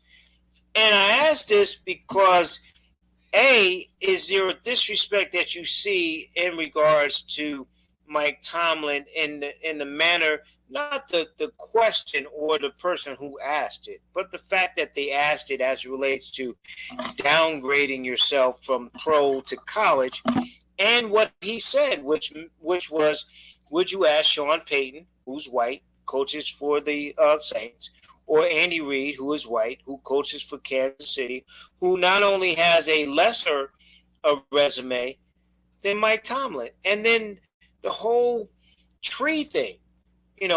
Andy Reid has his tree. Mike Holmgren has the tree. Bill Belichick has the tree. Mike Tomlin can have a tree, but they don't talk about that. So talk about, to me, the lack of respect and the way moving forward when it comes to a Tomlin and Eric Bieniemy and some of these other guys, and some even some of these guys who are HBCUs who have been coaching forever and been very successful, that have trees, but nobody wants to give credence or respect to. That's a lot. First and foremost, I'll start at the beginning. Kudos to the LA Raiders, Las Vegas Raiders franchise, because Art Shell, first black head coach in That's right. the NFL came through the Raiders, who were the Oakland Raiders at the time. So first and foremost, I want to say kudos to Oakland for doing that. And not only that, but if I'm not mistaken, the Oakland Raiders hired the league's first woman CEO in Amy Trask. So I can see the diversity there. John Gruden, not to belittle him or put him down, but there's a disparity. Everybody sees it. Everybody, if you want to just go black and white, you know it's there. You see it all the time. John Gruden actually coached my favorite team in the NFL, the Tampa Bay Buccaneers, to a Super Bowl. But right. I always said, and you may have heard me say that was Tony Dungy's team. Right. It was just a year later. When you speak about the trees, Mike Tomlin comes from the Tony Dungy tree, believe it or not. Right. He was down there in Tampa Bay with Coach Dungy. So there, when you ask the question, and there's a lot that you put out there, there's a lot that I'm trying to address at the same time. But when you put that question out there, of course, there's a matter of disrespect. Asking Mike Tomlin if he's going to coach USC, which, by the way, I'm a USC Trojan fan, so I would love to see him coaching USC. But at the same time, Mike Tomlin has won Super Bowls. He was one of the youngest coaches to win a Super Bowl, and he didn't take him but 3 years, if I'm not mistaken, to win a Super Bowl for your Pittsburgh Steelers when he came into the league. That's right. So when you see someone with that type of resume, no, you don't ask them to coach a college team. Now, if it was in reverse, and we're talking NCAA championships, and then ask them to coach, NFL teams, of course, in the opposite direction, you would definitely do that. But you don't ask a man that's won more than one Super Bowl and taking a professional team to the highest level that it expects to achieve year after year and say, okay, how about coaching in the college ranks? I think that his moment at the microphone when the question was first posed to him was a drop the mic moment. And he's intense. He's just an intense brother. And he's from William and Mary. He went to William and Mary. I went to Norfolk State. Right. So down in the Tidewater area, and to know that he actually has passed through there, so much talent has come through that area is just incredible. Talking about Hampton, Norfolk, Newport News, that area there. Kudos to Coach Tomlin. I love the way he addresses the audience. Every time Coach Tomlin opens that microphone, it's strictly professionalism. It's direct. It is intense. And you get his meaning. So I can see why he got the position that he got with the Steelers. Because remember, LA, when Coach Tomlin was even up for the job with the Steelers, initially, there were some questions about, Arians was involved, if I'm not mistaken? Coach Arians was on the kid. So Coach Tomlin, who at the time was considered to be kind of wet behind the ears, but he had experience. Again, he came from the Tony Dungy tree. He was just as impressive then as he is now. So kudos to him. Back to John Gruden. 10 years, $100,000. Come on, man. He was coming from TV. He was coming from ESPN, and you're going to offer him 10 years, $100 million to come coach your team. Now, I don't see any brothers getting that opportunity, especially not at that rate, not at that financially. Are you kidding? I mean, and how do you prevent yourself? Kudos to all the coaches, to the black men and black women who are coaching, because how do you keep yourself level-headed, motivated, and keep yourself at the position where you can motivate the young players, whether it be amateur or professional, to play the game they love at the highest level? How do you, as a coach, seeing the disparity, seeing the disrespect, keep yourself going so that you can help others? That is an awesome person, without question. John Gruden shouldn't have gotten the offer that he got. I mean, he should have resigned. I think the NFL should have gotten rid of him right away. I think the NFL should have stepped in. I think that the commissioner of the NFL, it doesn't matter. At that point in time, you see all of this evidence, and if you're privy to it, you know what evidence is out there, then you get rid of the problem. There's just too many things out there to whereas at this point in time, especially after the pandemic, where everything's come to the surface, everything is out in the open. So if you see things that are out in the open, it's time to just nip it in the bud, take care of it, and show people that you're real. And the thing is that, he didn't get when he came out, when he said the things about Morris Smith, they were ready to forgive him. They were ready to walk away, and well, it was a long time ago, and people changed. And then when the transgender stuff and all that stuff came out, that's when he got fired. That's when he got fired. So it wasn't for the racist stuff about the black dude. It was about all the other stuff. Right, but you see how old it was. I mean, it's in CLA. I don't buy the fact that people did not know until recently. This was known. This was known years ago. Okay, yep. And you're just giving somebody a pass. Now, he wasn't all that impressive with the Las Vegas Raiders as he was coaching them as the Oakland Raiders. He wasn't that impressive as it is, even on and off the field. So I'm kind of wondering, like, okay, so what did he have? What type of connection did he have in the league? Or even with the owners. See, I did say kudos to the Las Vegas Raiders franchise at the beginning of my conversation.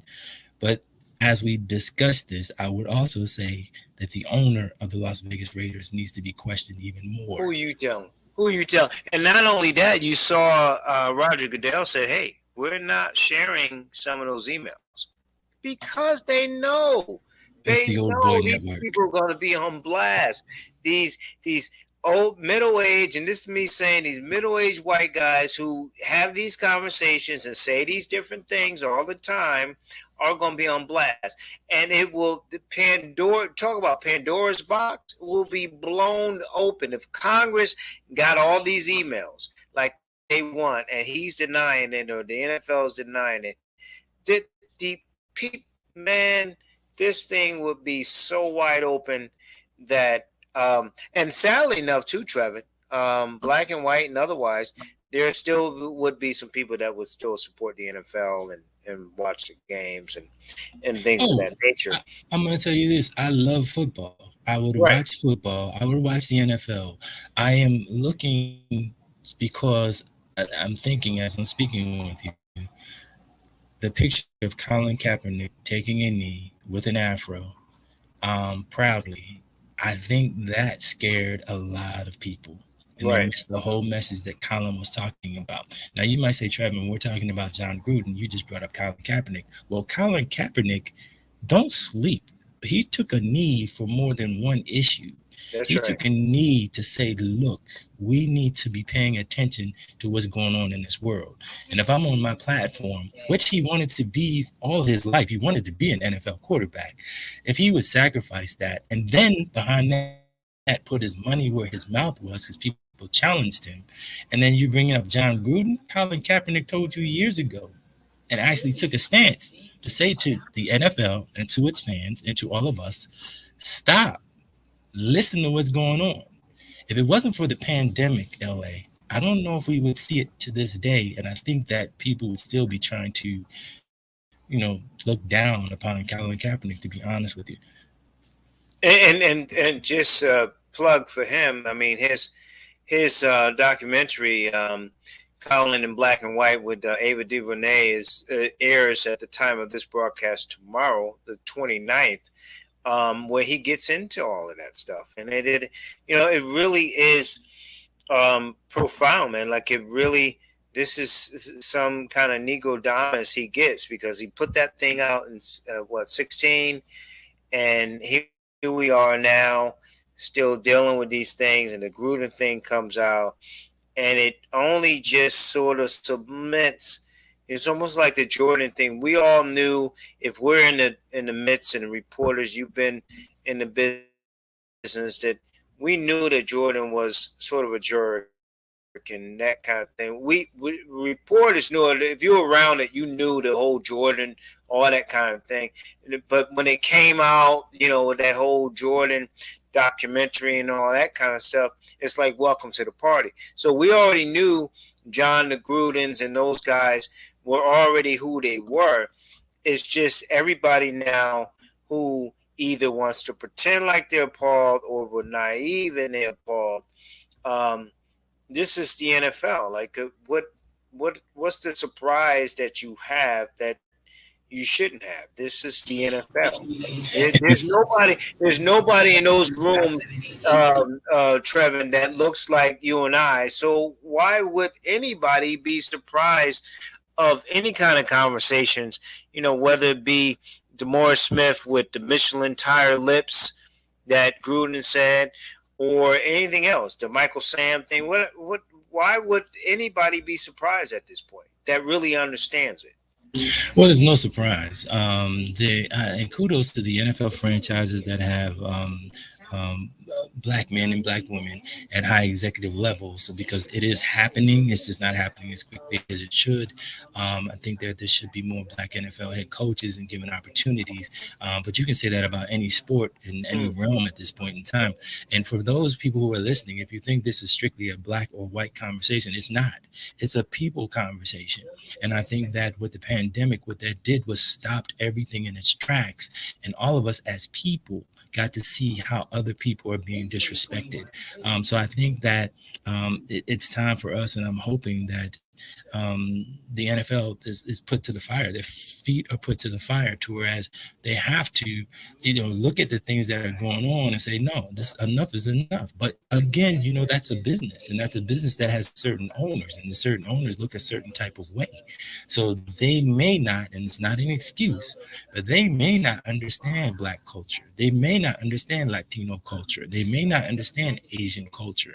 And it's not an excuse for them to continue to handle things the way that they handle it. It's just a call to them to recognize Roger Goodell. Remember, he works for the owners. Right. It's not like he's there for players. He is there for the league and for the owners. They're going to protect their interests. And believe me, it's funny to watch a lot of people walk around of different ethnicities and different backgrounds and seeing the jerseys that they're wearing. And it's like, wow.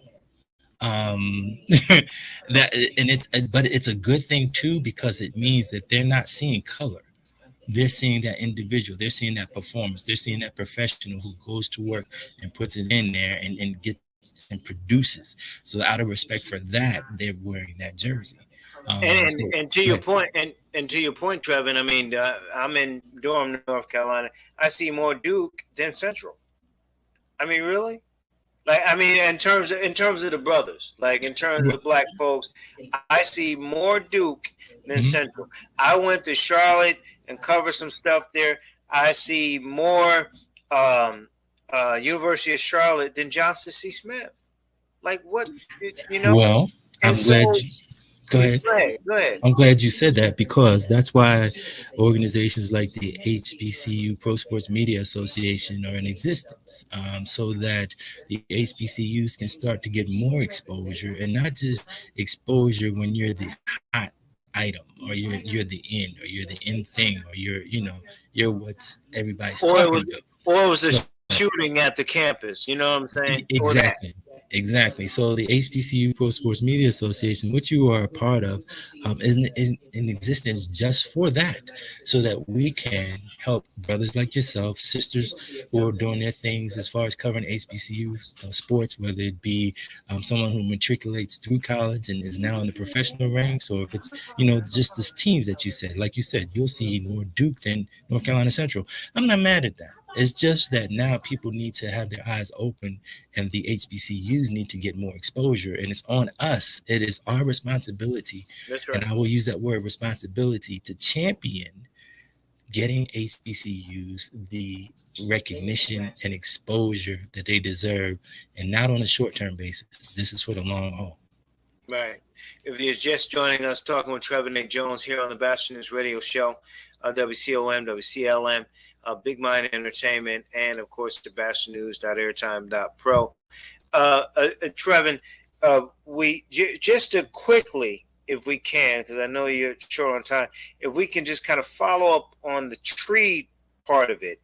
I was talking to AD Drew, one of our colleagues, about a Prime or an Eddie George or someone like that may not be around enough to have those assistants to be a part of that tree, that go on to do great things because they coach under those guys. but the impact may be there. So is the tree more important in HBCUs? And not even just guys who played, like Reggie Theus didn't play at an HBCU, but of course he's running one. So is the tree more important, or the impact of the person that leaves the legacy in that institution at HBCU more important? I'm going to kind of straddle the fence on that one. And the reason I'm going to do that is this, and I'm glad you brought it up. Dion, Eddie George, Reggie Theus brought exposure to the HBCUs, whether you want to admit it or not. Deion Sanders with Jackson State is doing an incredible job. And when you think about it, his son Shador is the quarterback for a team that is 7-1 and on top of the SWAC. And matter of fact, on top of most HBCU college football polls throughout the country. I say that to say this. Last week, a coach that I know very well, that actually I do play-by-play for Howard University football, and this is my 7th year.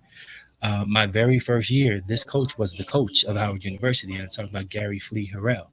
Now, Coach Flea played in the pro ranks. He also played in college football at Howard University. Last weekend, he was the assistant. He was the head coach of Jackson State while Dion is recuperating. They won.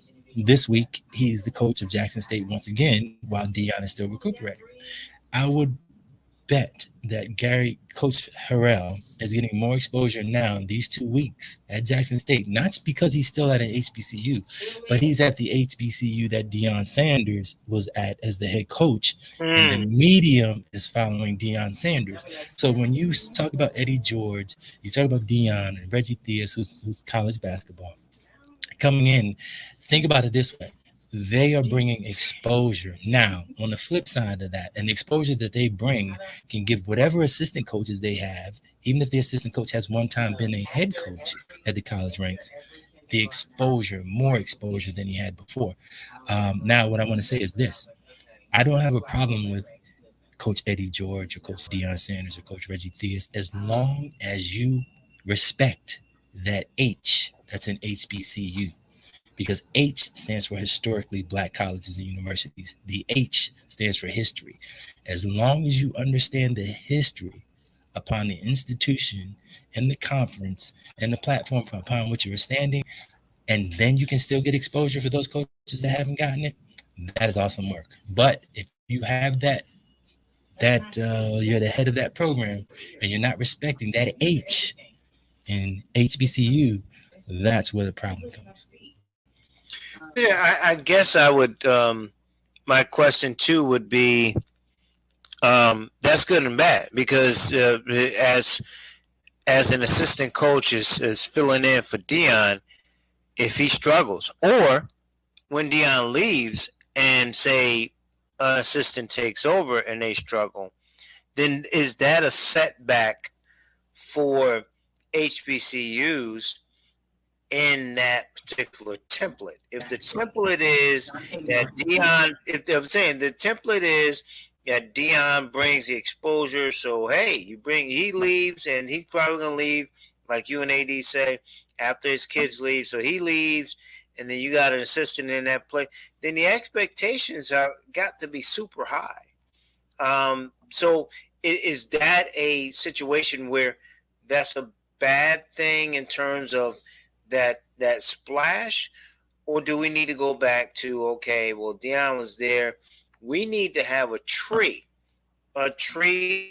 of Black coaches that can get to perform at a high level under Deion or Eddie George or like I mentioned, a Reggie Theus?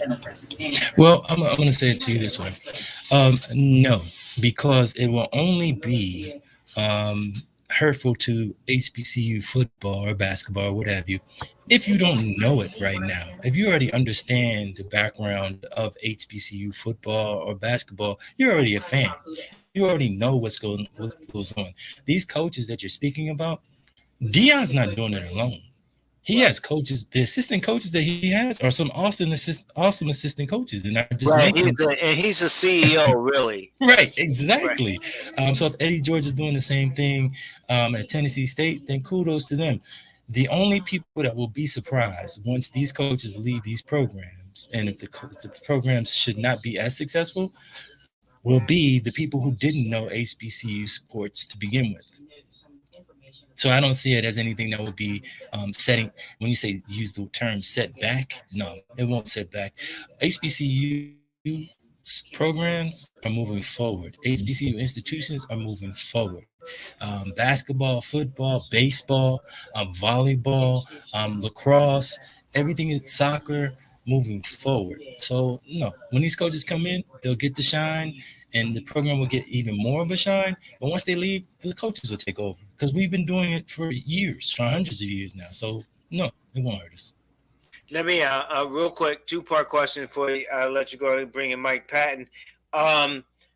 Rumors about Howard leaving to go to another conference. If you've heard that, again, if that happens, we've been talking about a death sentence to the MEAC. They lose Howard, you're down to 5, and then you go from there. And big ups to Howard. You guys played really well at Norfolk State and Coach Oldham. So it was a great game having to be there. But if they leave, that, the impact of that. And then when I look at the mid-majors and the majors in our HBCU Pro Sports Media Association top 20, I have nothing to do with A&T on the major poll. I don't think they deserve to be in there, or Alabama A&M. And I thought that Norfolk State should be a little higher. And then I thought that on the mid-major poll that Fort Valley State should be higher. And it's interesting that the dilemma at the top of the mid-major with Albany State, Bowie State, and Langston is the problem, I would say, is that everybody seems to be splitting first place votes, and it makes it difficult to see who's actually number one. Right, and that's a good point. Urban Media Today, Urban Media Today Radio, and urbanmediatoday.com. Urban Media Today Radio, I have a podcast on there. Matter of fact, we'll be recording tonight. It comes on every Saturday morning. But to answer your question, that's why we at Urban Media Today just have one poll. And we call it the top 10. But actually, if you go to urbanmediatoday.com and look at our poll, we actually rank 20 teams. And for the first time, and I challenge all of you or anyone listening, go to our poll on urbanmediatoday.com and look at the 20 teams. There's only one team in there that has a losing record. A lot of people don't rank HBCU football that way because they say once you get past 10, there's teams with losing records. Well, this year, there are at least 20 teams that still have winning records 8 weeks into the season. So I'm loving that. And that's why when you made the comment earlier, will HBCU football, be set back if a coach leaves? No, we're moving forward. I like the parity. And the reason I say that, if you look at Division II, if you want to call it Division II, well, it is Division II. Savannah State's only lost one game.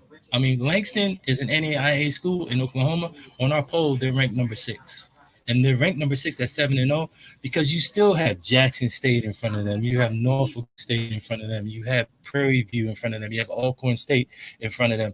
So it's just the teams are that good, and the records are reflecting it, and I'm loving to see that. So now my question is, should we be playing those pay-for-play games in the beginning of the season when you can still see a good record 8 weeks into the season without so many?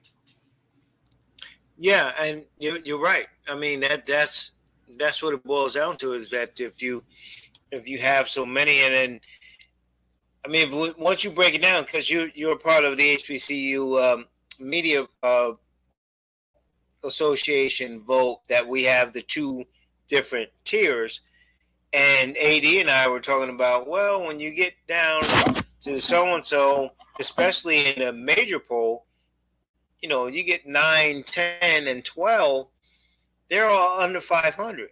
So for me, I need to take who's had quality wins and quality losses, and then that kind of determines where everybody needs to be. I mean that's the only way you can do it, really. I like it, and I'm gonna say kudos. I'm gonna say, "What's up, Mike? How you doing?" I know Mike's coming on in a minute. Yep, Mike's coming on. And Yanni, your guest earlier, kudos to her as well. I see Tony. Tony's coming in a minute too. I wanted to say first and foremost, before I even address that Yanni hit the nail on the head. And I want to say with the topic that she was speaking about, men go through that as well. There are men that go through that abuse, believe it or not, physically and mentally. And you don't have to be a certain type of man. I'm talking about men, period, go through that Not as well. I don't have no muscles, but any type of man. They go through that too. Man, it is awesome to see what's going on in the HBCU college football realm today. It is just awesome. I'm loving it.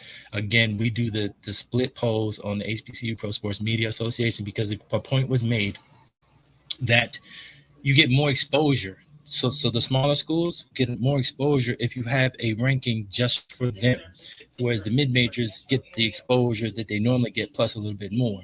And the basis, as we alluded to, Tony being a member as well.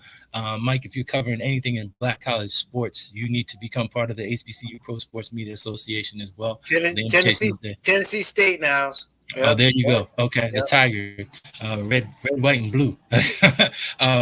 But the exposure is key. So that's why we do with the HBCU Pro Sports Media Association to 2 separate polls so that people can see. You know what? And I'm not going to talk too much longer. People really still don't know that there are HBCUs out there, and they don't know who is an HBCU and who isn't. So that's why we would do the poll, the rankings. We do that way with HBCU Pro Sports Media Association. Urban Media Today, always done it with just one poll for all of Black college football, so we can crown one champion.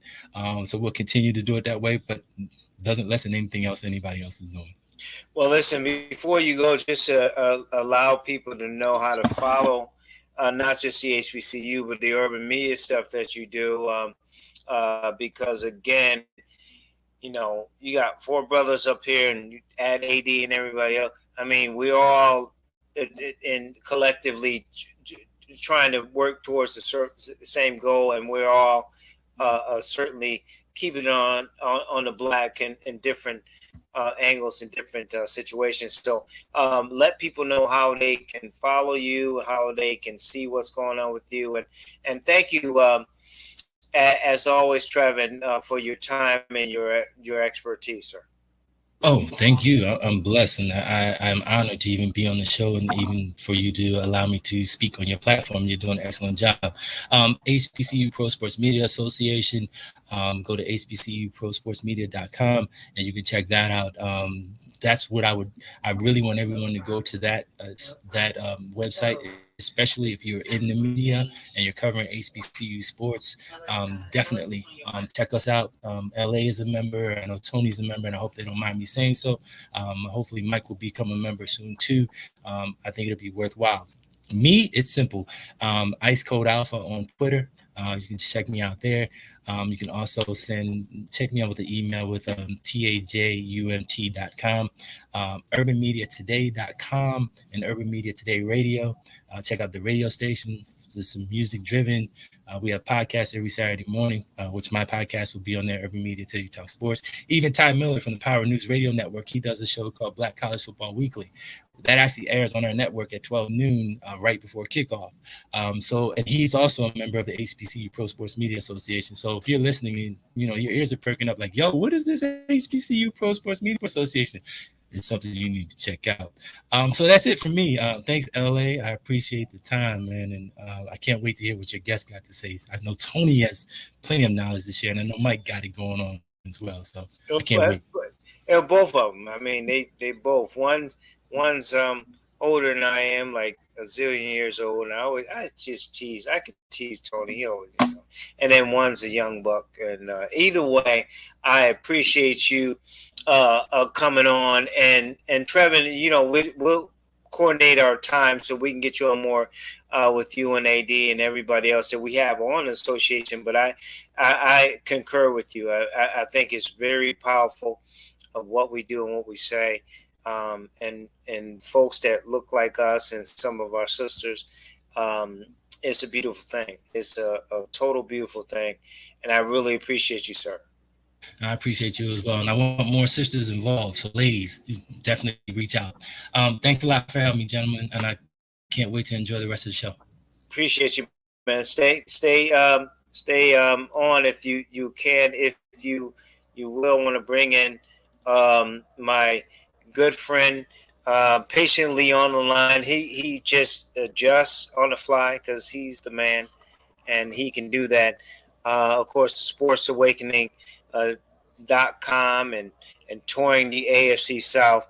He is Mike Patton. And Mike, always good to have you on, man. Hope you and your babies are good, your fam, and appreciate your patience, sir. Yeah, thanks for having me on again, man. Absolutely. Tony T. Mac McLean on the line as well from BASN Newsroom.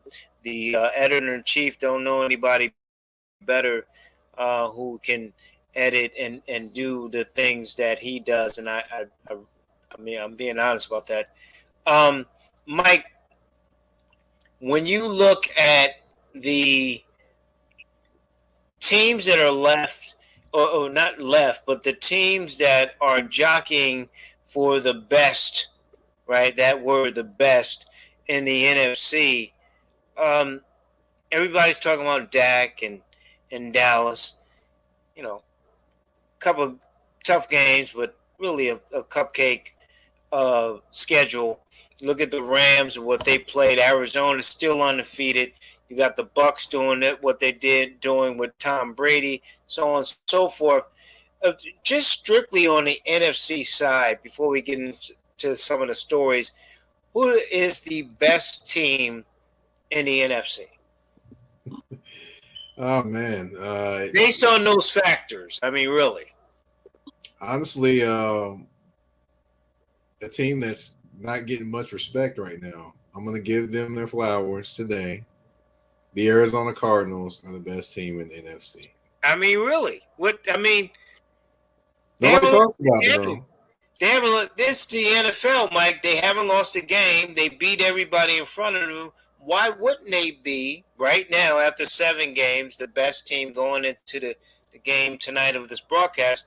The best team in the NFL. I don't understand why it's I can tell you because last year or the year before, everyone thought like, okay, they're 4-0, they're 5-0. Okay, they might be for real, and all of a sudden they lost all their games and stuff like that. So everyone keeps waiting on that other shoe to drop, but it hasn't dropped yet. Now I will say, J.J. Watt out for the year with a shoulder injury, that hurts, but this team is just better than what it was previously, even when people don't like their coach, even when people don't like the players, their system, anything like that at all, they still keep chugging along. They're still undefeated.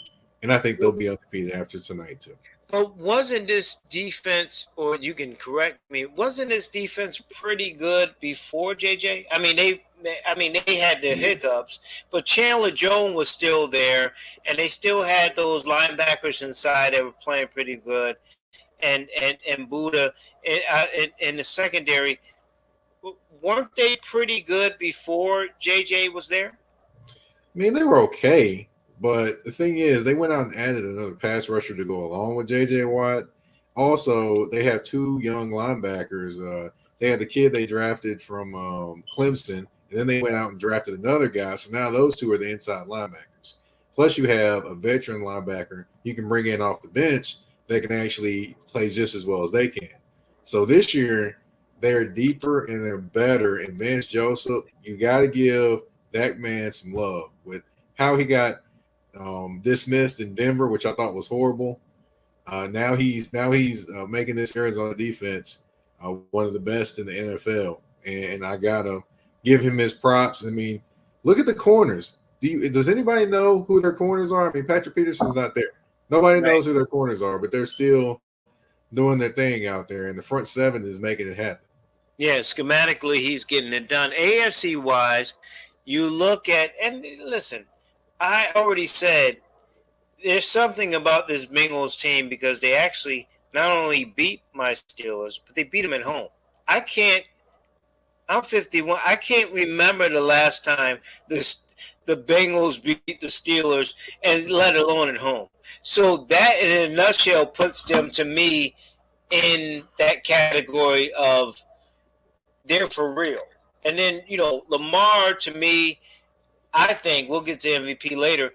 To me, is the MVP of the league because of what if you take him off the team, Baltimore is less than 500. So Lamar's my MVP. But anyway, so you got him, you got Cincinnati. I wipe out Cleveland with Baker. You have Buffalo and what they've done.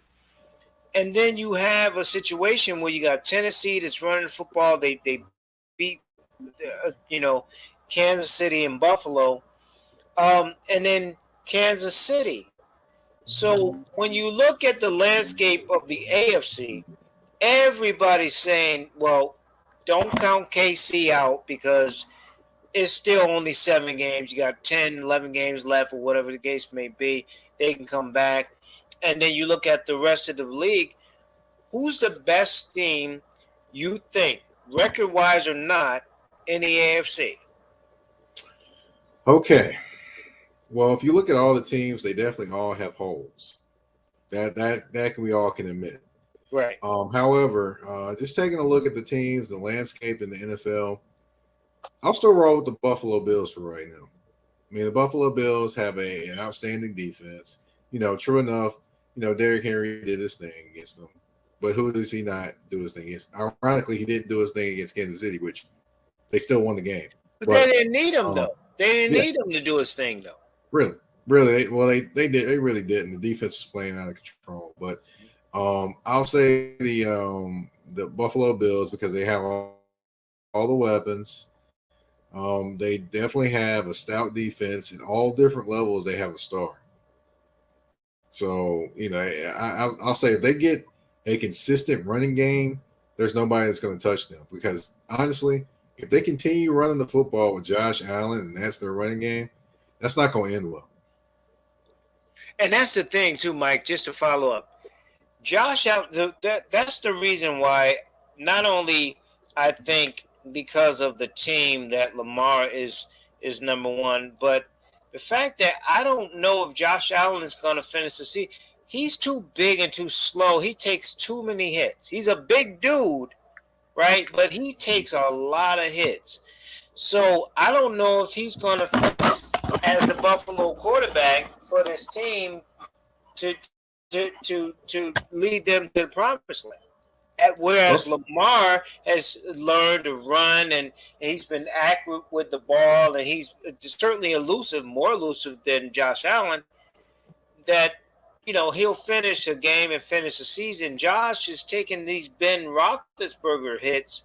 I don't know if he'll finish the season.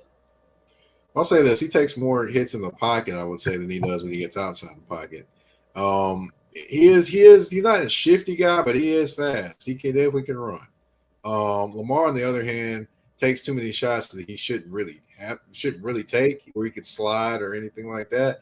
That concerns me there with Lamar, but I mean, Lamar's been doing this since forever. So, and Josh Allen, one hit, and it definitely could be curtains for him because, he doesn't necessarily slide at the right times either, and he's not as elusive as Lamar is. So Lamar can kind of avoid more of those hits than what Josh can. But Josh is fast. Though. Let's not get that twisted.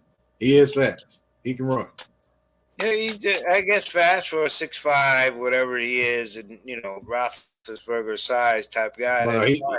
Roethlisberger has never been as fast as Josh Allen. No, but I mean, he's a big Roethlisberger type kid, right? Yeah. Right. So before I go to Tony, let me ask you this, because you and I, and T came in late. You and I talked about how the NFL was going to end these emails. Like something's coming out of this. Gruden just on the surface. We know he's the middle-aged white guy that they feel like. I mean, just to be real about it. So now, to the direction of the owners, Roger Goodell says, hey, we're not going to provide Congress. The two of you talked about Congress. Congress wants these emails, and they're saying no. It's going to put people on Front Street. I'm paraphrasing. And so if that's the case, Mike Patton, if they're not going to provide, they're not going to give up the real deal of what was said, how it was said, when it was said, this thing to me won't get fixed. So what comes out of the NFL deciding that they're not going to provide these specific emails to Congress and to the public? Well, one thing that you did mention as well is that Roger Goodell did say that these emails and that he talked about the emails, but he said for the, I guess, protection of the people or the anonymity of the people. And the people came back and said, no, we don't care about that. We want those emails out. So right now, I can imagine Roger Goodell is on the bat phone talking to the main core owners and trying to figure out what do we do next. Because I can tell you right now, he probably doesn't know. But I'm just wondering what they can really say. Like, what if the public is saying, yeah, we want to know what's going on. If Congress is really going after Mr. Snyder specifically, and I heard, then NFL just needed. I mean, this is why they always fall short in PR to the NBA, because they do this stupid stuff where they don't want to acknowledge stuff. I mean, Tony and not Tony specifically have written stuff on guys who concussion, and the NFL would just say, well, they concussion, let's just wait them out till they die. I mean, that stuff is out there. So if they're doing that on concussions, Mike, what good comes out of them trying to hide the fact that we know there's a bunch of bigots out there that says some stuff on the email? Just put it out there and let the chips fall where they may. I mean, you're a gazillion dollar industry. I'm being facetious. You're going to get another owner anyway. So if somebody's got to sell it, somebody's going to buy it. What's the problem? Well, the thing is, they're afraid of it all falling down, the castle all falling down. So that's the biggest thing they're afraid of. Secondly, they're thinking to themselves as well as the owners, thinking that, hey, if we give up this one person and cooperate, then any other time it's going to put all these other owners on notice as well. And a lot of these owners, let's be quite frank, they don't want to be put on notice. They don't want to be put out there.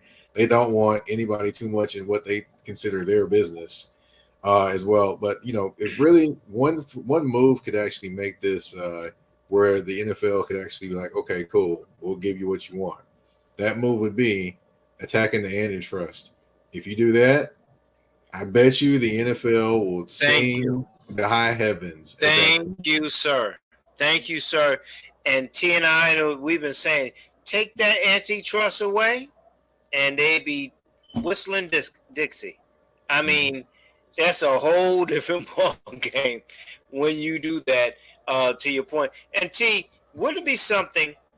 Wouldn't be surprising, but wouldn't it be something if Jerry Jones was on that email or something? Yeah, he's Mr. Whatever, and all this stuff. And wouldn't it be even shocking, right? That the Steelers, the Rooneys were up there. That would be, the Mr. Diversity, Mr. Tomlin for 14 years, Mr. This, and they would be on the email. So that just gets me thinking, T, that something's going on. On top of the fact that they just don't want their dirty laundry, there's some people up there on those emails, T, that could really blow this thing hypocritically out of the ballpark? Well, I'll just repeat what I had said before. If you think that little Chucky is on an island out here with his thinking, allow me to uninsert your head from your behind and allow the light of reality in. And again, this is not just the NFL. It's professional sports. The NFL more so because they always play that holier than thou sort of thing. So no, this is antitrust would help, but I need to hear the word subpoena. Then we can then we can go from there, because remember, this is I could be wrong, this is a federal investigation, is it not? Yeah. I'm not for sure if it's that's the thing. I think I'm not sure. See, I was afraid to say it because my guessing is if it's federal, then they probably would have pulled a subpoena by now. I'm just thinking that, but see, it's one of those things where I think if it lingers on and you throw in the antitrust, then you have subpoena power, because in many ways, this is, again, we're going to showing our ages show my age a little bit. To me, it's very, very similar to the Nixon tapes from the Watergate days back in the day. But And now it was now again with Nixon, it was an obstruction of justice and what have you, but it's on the same lines in the sense because here's the thing. The NFL with all this billions and whatever, they technically they are a non-profit organization, which exactly. and so, Mike is brought up, right? Exactly. So they have some wiggle room in the sense when and how they can be dealt with and who can deal with them. But see, again, once you do the antitrust thing, once you hear those antitrust, then you're talking about subpoena or what have you. And see, let's face it, if this plays out the way we think it will be, I think we all know who's going to be the first witness. Right. And it's really disturbing, Mike, when you look at it from the angle and the standpoint that Tony brought up, because this is the same league, and really this is the same society that will get upset with Dave Chappelle and whatever, right? But we not upset with domestic violence and things of that nature. And the NFL is a microcosm. Now the NHL is dealing with their own domestic violence stuff, right? They're dealing with their own thing. But the NFL has these issues all the time. Like even before they get to the NFL, like the Virginia Tech kid, Mike, the freshman kid that killed a transgender kid and all that suspensions that's going on. NFL has this stuff come up all the time, and they bury it. The NBA, which we'll get to, is not perfect, but the NFL buries it. And I don't understand, if you're number one outside of the world of soccer, right? And they call it football and all that. If you're number one, why do you bury it, Mike? Take it, address it, and go forward. But they won't do that. They're so reactionary, the NFL. They're reactionary.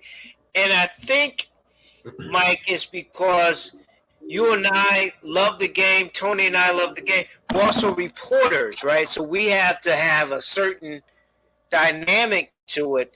But then there's people out there that go, well, yeah, that happened with Michael Sam, and yeah, this and that, but I still want to see my team win the game. And so maybe that's the angle, Mike, that's the reason why the NFL is not being held to the same type of standards of other sporting and other societal situations, because they're Joe Blows from wherever that go, well, yeah, that's bad for that, but I got fantasy football and I need to be in first place in that. Is any validity to that at all, Mike? Oh, there's a bunch of validity to that. Honestly, the thing I think with the NFL, what they're going to do, they're going to sit back and let all the storylines happen. They're going to talk about all these great things that's happening. Next month, they're going to talk about My Cause, My Cleats. That'll be, I don't think that's next month. That's in December. They're going to let all these other stories happen and basically kind of visually try to make you forget about this story right here. What the thing is to us, we have to continue to bring that story up, continue to let people know about it, continue to keep people engaged in that conversation. Because if we don't, the NFL is good for burying a good conversation and putting fluff or trying to pull the wool over our eyes, like we can't see what's going on. And I have to ask this to the both of you.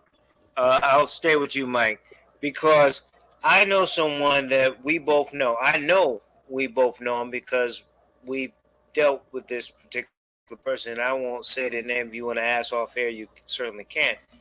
But everything you said, Mike, makes sense. Okay, so NFL is wrong. The NFL this and that, but we got to hold them accountable.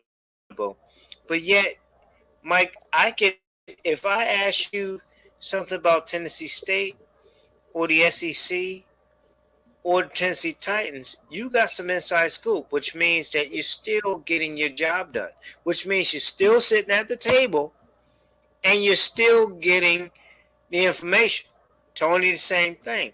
So why, as black reporters, male and female, in particular, male in this particular case, that we feel that we have to acquiesce to the NFL? You're not, Mike, you're not acquiescing to the NFL because you got your insiders. Because I can ask you, hey, Mike, what about this? You're like, hey, man, look out for this and this and coming up on my show. You got your inside. Tony's got his inside in baseball, whatever the case may be.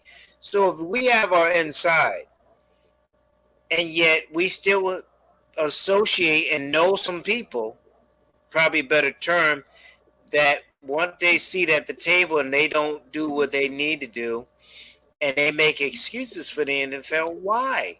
Because you guys are two examples of you don't have to, kiss any butt and still get your job done. That's an issue, Mike. Elaborate on that.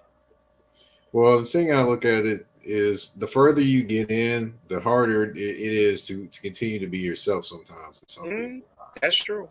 Because you're in there, you're doing your job, you're doing what they ask you to do, and you get to know certain people and know certain things. And sometimes you can get a little too close to a situation and you're like, okay, do I really come out with this? Do I do this? But the hardest thing I would say to a lot of people is to continue to hold on to yourself as you get deeper and deeper into something.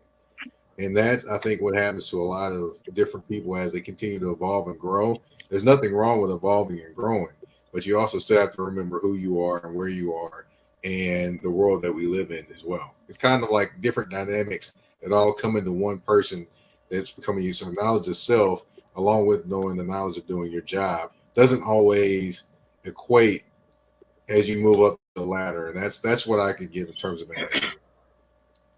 And Tony, I mean, again, you know what I'm talking about. Like we talk about these people and we deal with these people, but you're always true to yourself.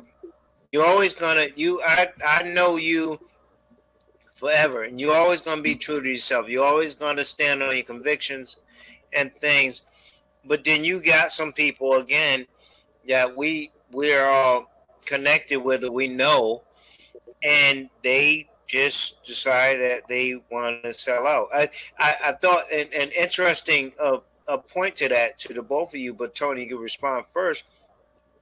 Stephen A. Smith was talking about Mike Tomlin and how Mike Tomlin was upset and disrespected, and Stephen A. was talking about how, you know, people talk about my resume, and he went over his resume, and then he said they call me Screaming A, and I wonder why. Well, you screaming, right? So you are screaming. So, well, you know, my point is that if you're giving the people what they want, and then you go, well, why do they think that? Then what are we discussing? Well, see, here's the thing, and I've talked with you and Mike and other people about this that happens in our industry, and I'll use Stephen A. as a perfect example. When Stephen A. was writing for the Philadelphia Inquirer, he was by far the best NBA beat writer in the country. Not Peter Vesey, not Mark Stein or some of the other folks that they try to tell you. It was Stephen A. Smith. You know, he had all the insight and everything, and he was must-read TV. There used to be a site back in the day called Sports Pages where you could go to any sports section in the country and you could read basically that sports section. And because of his coverage of the NBA, he clearly was the best NBA, national writer. And, you've seen him rise up in that. But what winds up happening a lot of times, and you see it whether you go from the print to TV or from radio to TV or what have you, you go from being a journalist to being a personality. And my thing has always been, and I think we all say this, whether it's Mike, Trev, LA, I'm a journalist first. And I always will consider myself a journalist. If a personality thing comes through, it's like, yeah, I guess so, whatever. But I would, to me, being considered a quote unquote personality would be like spitting in my throat. I'm a journalist. I'm a journalist because the journalist is going to report. I mean, journalist is part of media, and media is part of a Greek word that talks about giving information. End of the day, our job is to disseminate information. Right. Good, bad, or indifferent. And unfortunately, now that the good, bad, and ugly of the media can be the internet, because see, now all the four major leagues, NBA, NHL, the NFL, and Major League Baseball, they all have their own individual websites. They all have their individual YouTube pages and everything like that. And on the surface, that's great because there's more information. We're in an information society. But unfortunately, what winds up happening, and you see it, and you're seeing it more so now, is like, look, a lot of these leagues, to coin a phrase, Joseph Goebbels ain't got nothing on a lot of these leagues and the people who run them in the sense of putting out the spin. They're going to do anything and everything to give their side of the story. They're going to always put a positive thing on there. And again, it's not surprising that you always want to put a positive spin. But what happens is when there's something that there's blatantly not a positive that can come out of it, that's where there's a problem. The fact that story with the Blackhawks sat for 12 years, you can't tell me that there isn't an NHL beat writer or a local beat writer that didn't know of this story. We've seen, and this thing with the emails as well. You know that someone knows what the real story is, but they've been told to, because they want to keep their seat at the table, to sit on it. We had a mutual NFL writer for us years ago, and has been on several of our shows over the years. And one of the things he's, when quote unquote controversial stuff would come out about the NFL, he would always say, I know you're talking about. You can't go against the family. And Right. I'm like, what are we talking about? The Corleones here? Or are we talking about the NFL? We have a current. I don't want to, well, no, I just, there's a lot of. I mean, Mike, I know you know. I know you probably know a few folks as well, whether it be on a national level or a local level. There's always going to be folks that basically will kowtow to whatever. And again, it's a credibility thing. And see, let's just come out and say it. We are 3 black men. If anybody hadn't noticed that in the last couple minutes, anything and everything we do is always going to be scrutinized even more so. Right. Good, bad, or indifferent. And more than 9 times out of 10, if it's negative, they're going to play up the negative more than anything else. And again, this is not saying this to be any victimization, whatever. It's just a fact. It's just a fact. It's the reality of it. And the thing is, when you realize the manipulation that goes on amongst all of these sports, whether it be college sports or professional sports, Lord knows that there's a whole lot of stuff that goes on the college level that could fill up a few books along the way as well. But the thing that folks always need to be reminded is that you sort of got to look outside of stuff at times. Right. That's all. And again, it's nothing. You don't have to overthink it or underthink it, but just be aware that everything is not everything. And right. Again, you don't want to play it off like you have to be overly critical of everything, but you just have to be aware of the information that you're being given. Because I'll steal a line from Eddie Griffin. They call it television programming because they're trying to program the way you think and the way you react. And now with the internet and all other things, that programming still exists. Maybe even more so now because there's so many more media outlets and ways of disseminating said information. Yeah, and they call it the authentic in terms of all the analytics that goes into it, and I have to put this out there. So, Mike, Tony would always say, "Hey, it's important what you write, but make sure you get the facts right." All the spelling and stuff is in the grammar, the grammatical stuff is taken care of, but make sure you don't put no bullshit out there. Don't put no lies out there.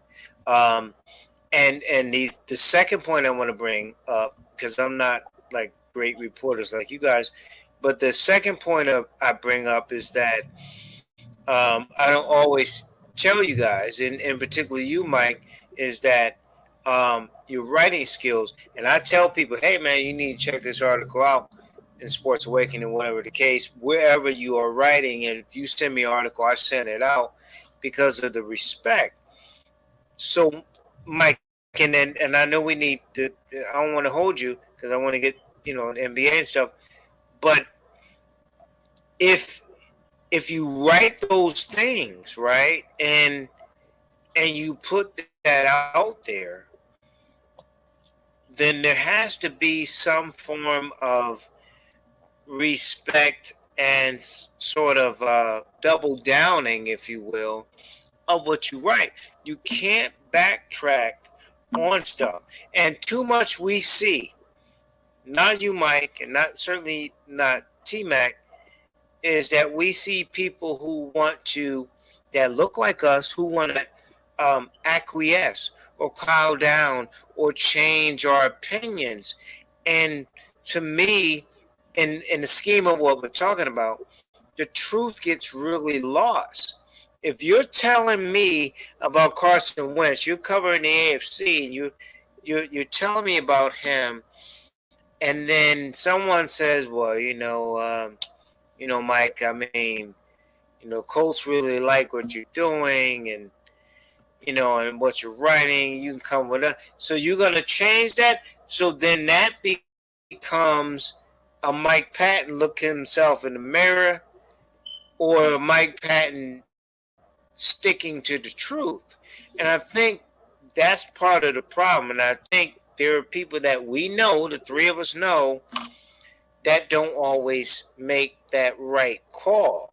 Can I say something? Sure, go ahead. Yeah. There's always the biggest thing about writing is knowing how to word things as well. You can always get your point across without sounding like you're disrespecting somebody. You don't always have to be nice and gentle and say this and say that. You can say some things about a player need to be better, but not just downgrade and tear down the player as well. That's the one thing I think gets lost a lot in people writing sports or articles or anything like that. You can do both. You can say it in a nice way. You can do that. And Mike, don't you get the feeling now that everything is confrontational too? Very. In some sense. That's my point too, Mike. Like, didn't people change because it's so controversial and it's too confrontational, and people change what they're believing and what they say and what they write? You do have people that have, they're, think everything is coming at them or this, that, and the other. But I'm like, look, I'm going to write what I think. I'm going to put it the way I think it needs to be. If you don't like it, fine. If you do like it, fine. You can tell me all you want. I can decide if I want to respond to you or not. That's how it goes. And a lot of times the people that get mad at me and say this, that, and the other are the same people that are reading the next article I write. There you go. And to Mike's point, I remember him saying something. It might have been Tennessee State. It might have been someone. And he was writing something, and he was getting hit on Twitter real bad. Mike, I forgot what it was. And you were like, well, I seen it, but, this is the way it is. I can't. It might have been a Tennessee State story or a Tennessee Titans story that you wrote, but I know it was on Twitter, and you were getting hit pretty bad about it. And I've even experienced it, guys, real quick. When I was managing the ESPN station, we had a morning show guy who was doing commentary. People call and say, that's the worst I've ever heard.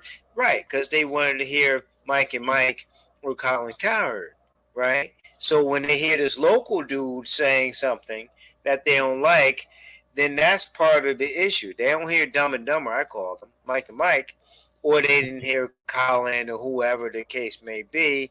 So now it's the dumbest, worst commentary in the history of the planet, because you ain't hear you little boys from the masses, right, that control that whole environment. But again, I digress. Keep doing what you guys doing. It's really what the point is of all of that. No, it's the thing. Look, reporting to me can be the easiest thing in the world because, again, I go back to my old journalism teacher.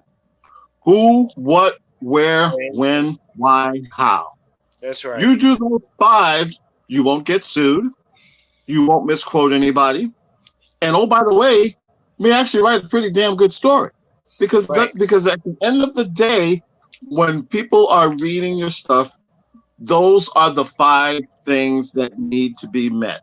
If you do all 5 of those, you are doing your job. But unfortunately, we do have, and again, it's not the majority. It's unfortunately that uglier side of journalism has gotten a little bit more play now because it's more about being first as opposed to being right. And I'll take being right. Cause see, I've always told I've told every writer, when I, even now, I have one rule. If you spell cat, Katt, that's on me. If you tell me that, that Beyonce is the commissioner of the NBA, we got a problem. Because you better get it right. Because at the end of the day, and see, especially because we dare to be Black men, we are, we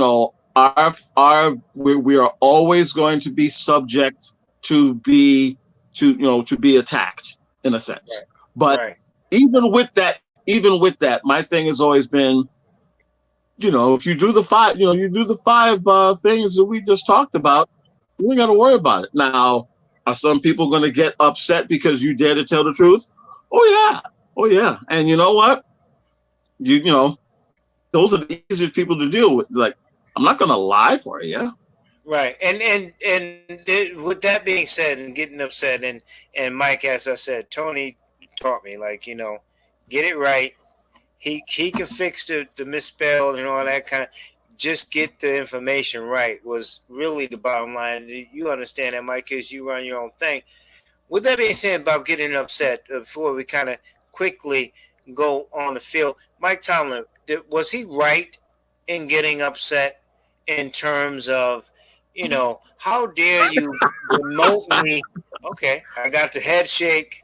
But I'm putting it out there. How for folks who can't see your listen, for folks who can't see your head shaking, demoting him in a sense from the NFL, one of the story franchise, to USC, which is another story franchise, but certainly college. Did he get it right and upset, and why was he upset, in your opinion?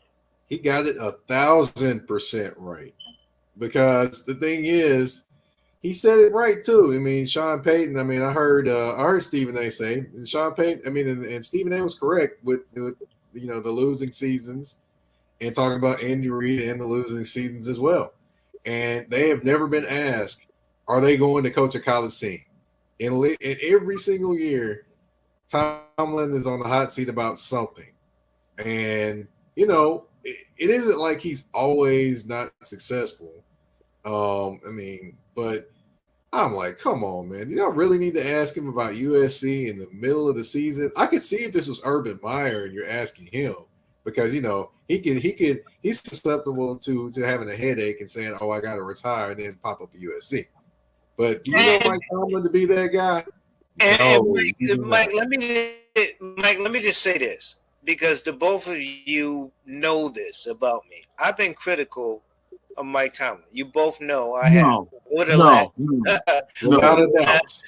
last few years, I've been critical.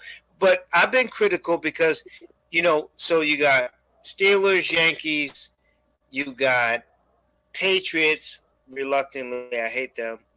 And those two, like, it's Super Bowl or nothing. So I've been critical, unfairly for people to say with Tomlin in that regard. Like, it's about the Super Bowl. It's not about the playoffs, the Super Bowl. Having said that, the man has never, zero times had a losing season. And the fact that, like you said, he's got a better winning percentage. He's never had a losing season. And he's on the same level in terms of wins, in terms of Super Bowls. Oh, by the way, he's tied with Andy Reid. Well, Andy Reid's got one with Philly, so Andy Reid's one. No, he's got one. Anyway, whatever. Anyway, he's up there with Andy Reid on that level in terms of the resume. So Sean Payton had 4 straight losing seasons. Andy Reid's Kansas City Chiefs are garbage this year. Nobody's asking them, is this the end of the run or whatever? Maybe local reporters, we don't know. But why you at? I mean, I don't have a problem with the reporter asking it because it came up with Carson Palmer's crazy behind and whatever. But it was the fact that he's on a hot seat and he's black. and Roethlisberger's retiring, which means he can't win without Roethlisberger, right?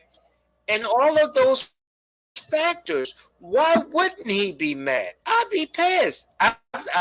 He was better than I, because some crazy stuff would have came out of my mouth if they asked me that question. I needed him to, after he got done talking, I wanted him to jump up and say, "Who wants some of Debo?" and then walk off. That would have been great. That would have been great. That's my bike, punk. It's my job. It's my field. I do this. Or Mike, get mad because somebody was talking to this girl, aka Omar Epps, at because he damn sure looked like Omar Epps.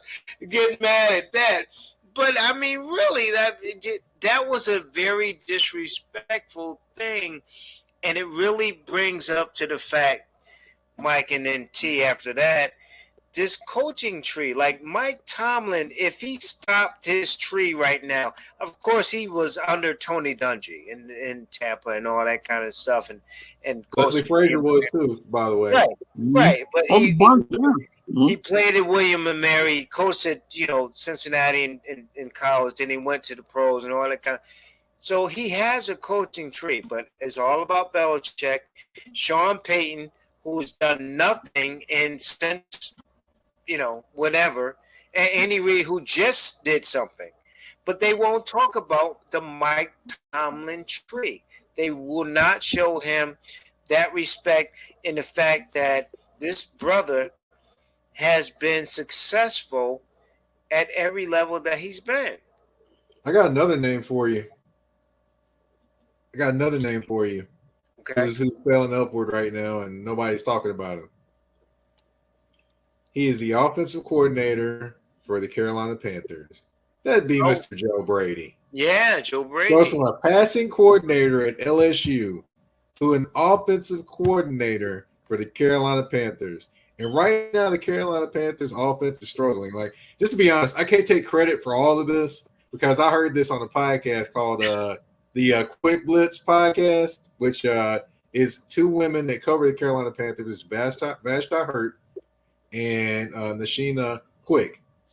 So they're talking about it, and they're like, why is Joe Brady not getting any heat? They're giving all this heat to Rule, but Joe Brady is the one running this offense, and it's like they're not giving him any heat. And I was like, man, they really are making a point here. And Matt Rule, come on.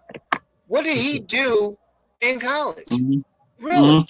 Wait, I'm going to say he did turn around a couple programs nobody's talking about, but other than that, at this point, I think at this point in Carolina, they'd rather have Ja Rule than Mike Rule.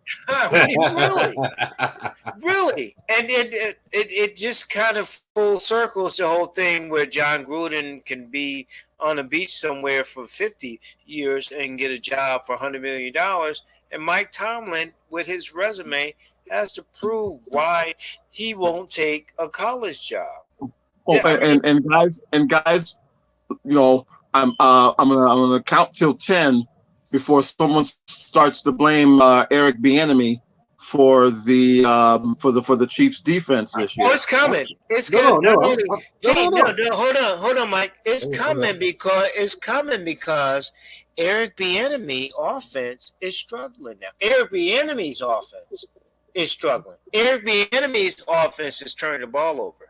Eric Bieniemy's offense is not doing what they've done. Now it's Eric Bieniemy's offense. That's what I was going to say. I mean, really. Oh, boy. But I'm just trying to figure out this offseason. But Mike, Kelly, what's his name in Dallas? They want to keep him around though. Yeah, I mean the thing with me is I'm trying to figure out who's going to get the interview first this offseason. I probably know the answer, but we have Byron Leftwich in Tampa, and we have Kelly. I cannot remember his name for some reason, but anyway, the offensive coordinator for Dallas Cowboys. Right. Who gets Kellen Moore? Who gets the interview first? He will. You know what? Matter of fact, I'll trump that. Ed Edgerson. What's that? Ed Edgerson, the guy for LSU, who's about to lose his job. Wait, He'll get a look. He'll get a look before. Have you heard about why he's getting fired down there? Why? Oh my God! Y'all ready? It's funny. It's funny. It is. He was messing with a cheerleader or something, right? No. It gets better. Was of course he got paid. He won the offseason. He won that championship. He got the extension. At the same time, he was getting a divorce. So single man, a lot of money. Not a very good. It was a very interesting combination, and already know where I'm going with this. You mean to tell me? Oh my God! So his personal life has something to do with that. So he's out there. He's out there bringing women to practice. He's got kids going through drills. They're kids going through drills. He's hollering at people at the gas station. He ended up hollering at the wrong woman though. He hollered at one of the either I think it's a state representative or somebody that's high at LSU or whatever. He hollered at his wife. So that man was down there wilding out with that money. So Mike, that's not a surprise with Lane Kiffin and all the stuff that he's done in the past. But let me ask you 3 quick ones before we wrap up with NBA. Who gets USC and you think? Who get LSU? And who ends up leaving? Well, actually, I'm answering my own self. Yeah. I think you're about to ask the same question. Yeah, I'm thinking Penn State's gonna. This guy's gonna end up in USC. But when you look at USC and LSU, who are going to be the coaches there? Well, LSU I already know, and I just mentioned his name, Joe Brady. That's more than likely going to be the guy because the alumni want him, and the boosters want him. So he's going to fail upward once again. Let's see. Well, I would say he fell upward at LSU, but I mean he did go from passing coordinator to offensive coordinator in NFL, which that's a strange leap right there. But anyway, as far as USC, I'm not really sure, but there's one guy in LA right now that's actually covering football for Fox Sports. That'd be Mr. Chris Peterson that used to coach at Washington. Wow. That's the name to think about. But it's so funny because I mentioned Penn State is that he's really frankly not to believe he's not leaving. And he's from there. He's from that area too. Right. And then, I mean, if you think about it, he's really a good guy. Like he came into Penn State under extraordinary circumstances where all the Joe Paterno and all that, he resurrects that thing. I mean, who wins at Vanderbilt? He won at Vanderbilt, in the Southeastern Conference. Hey man, don't say that too much around Vanderbilt folks because I don't still like him down here. Hopefully my wife's not listening. They don't really like him down here. Okay, but anyway, go ahead. I mean, one, and then who can resurrect a USC program who's been, Keyshawn and all that stuff below? So he would be the obvious choice, you would think. That's why I said with Penn State, who would succeed him if he's the obvious choice to go on and coach at USC? Ooh, Penn State. If he ends up going out there, I don't know who would be the guy to step in there, to be honest. That's a good question. I have to think about that one. But as far as the USC one, I would suspect that they would make a call to Fox Sports and see if Chris Peterson is interested. Wow. Talking with Mike Patton, Tony T-Mac McLean. Mike, quickly, go on to the NBA. 3 Can we games. please talk about the Chicago Bulls being 4-0? Well, I was going to listen. I said to you, and I said to T that the Bulls would be better, and that the Bulls would. They're playing the Knicks tonight. And they would play better, and they're 4-0. I mean, them and Golden State right now, right? So I'm not surprised at how they started. I think they'll be a middle echelon playoff team in the Eastern Conference. But let me ask you about Philly first. The fact is that Philly totally blew this. Mike, we know this. Tony, we know the man told you he wanted to be traded. He also told you he mentally not ready. So, and that's the latest part. He doesn't want anything to do with Philly. He said it, and this general manager just kind of said, "Well, we're gonna get a first round pick," and that he had it. He actually had it, and he fumbled the bag this summer at the draft. So he fumbled the bag at the draft. How does this team win? They're obviously trying to push him on the field. I mean, on the court, so he gonna get his money. He's not gonna want to be there. They're hoping he goes. You know what? Just let me go. I don't care what you do, money or whatever. That's what they're hoping for. How does that work? And then when you look at the Eastern Conference and really the NBA, to me, if Kyrie doesn't play, the East is open. If Kyrie doesn't play, it's Lakers, Golden State, and maybe another team. If Kyrie plays, it changes everything. So what about Kyrie with an old, overweight lover and James Harden? And I mean, he's still not in shape, man, for real. And then with KD, with Brooklyn, the East just shapes up if Kyrie plays. So what say you about Kyrie playing, changing the landscape of the Eastern Conference and the Western Conference?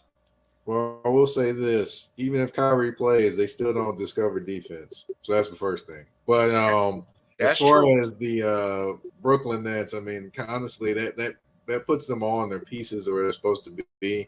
That lets James Harden have an off night and continue to figure out how to get points without drawing fouls. Because he can't draw the same fouls anymore. And they're not calling it now. So right, exactly. Shouldn't have been calling him in the first place, but that's a whole other story. That's right. Honestly, I think he figures it out. He just got to understand that, hey, this is not being called anymore. I need to go ahead and just do my thing, and the points will come. But the biggest thing for them is now he can't be the point guard of that team. He's got to be the point guard and the scorer. That's where the issue comes about, because he was content with being the point guard and the scorer. Now he's got to turn back on the scoring, and it seems like it's not there. It's almost like when a pitcher has a fastball and it's going 98, 99. They reach back for that 100, but they get 95 again. Same thing. And you did ask me about Philly and how they win. Philly, what? I don't understand what's going to happen. I got you. Just hear me out. I got you. And Embiid's knee is kind of bothering him. He really probably shouldn't be playing back-to-backs and things like that right now, too. But that's another story. But I know they can win. See, here's what they can do. They can walk out of the arena. They can go take a left. They can see that first gas station right there. Go in.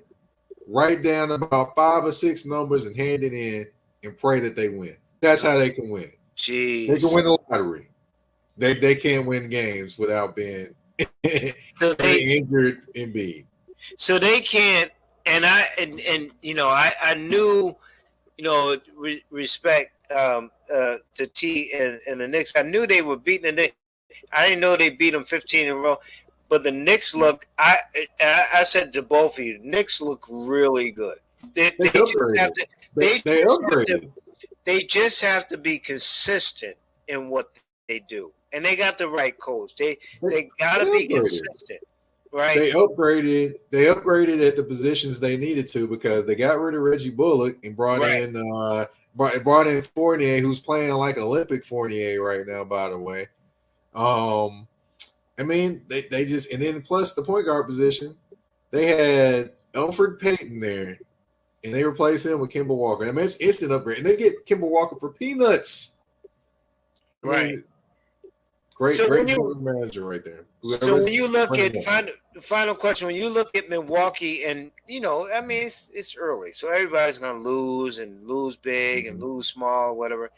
But you look at Milwaukee, and then you look at a Golden State team that's playing really well now without Clay, and it ain't even Christmas yet. They'll get him back around Christmas. That kind of Wiseman, all those guys are coming in.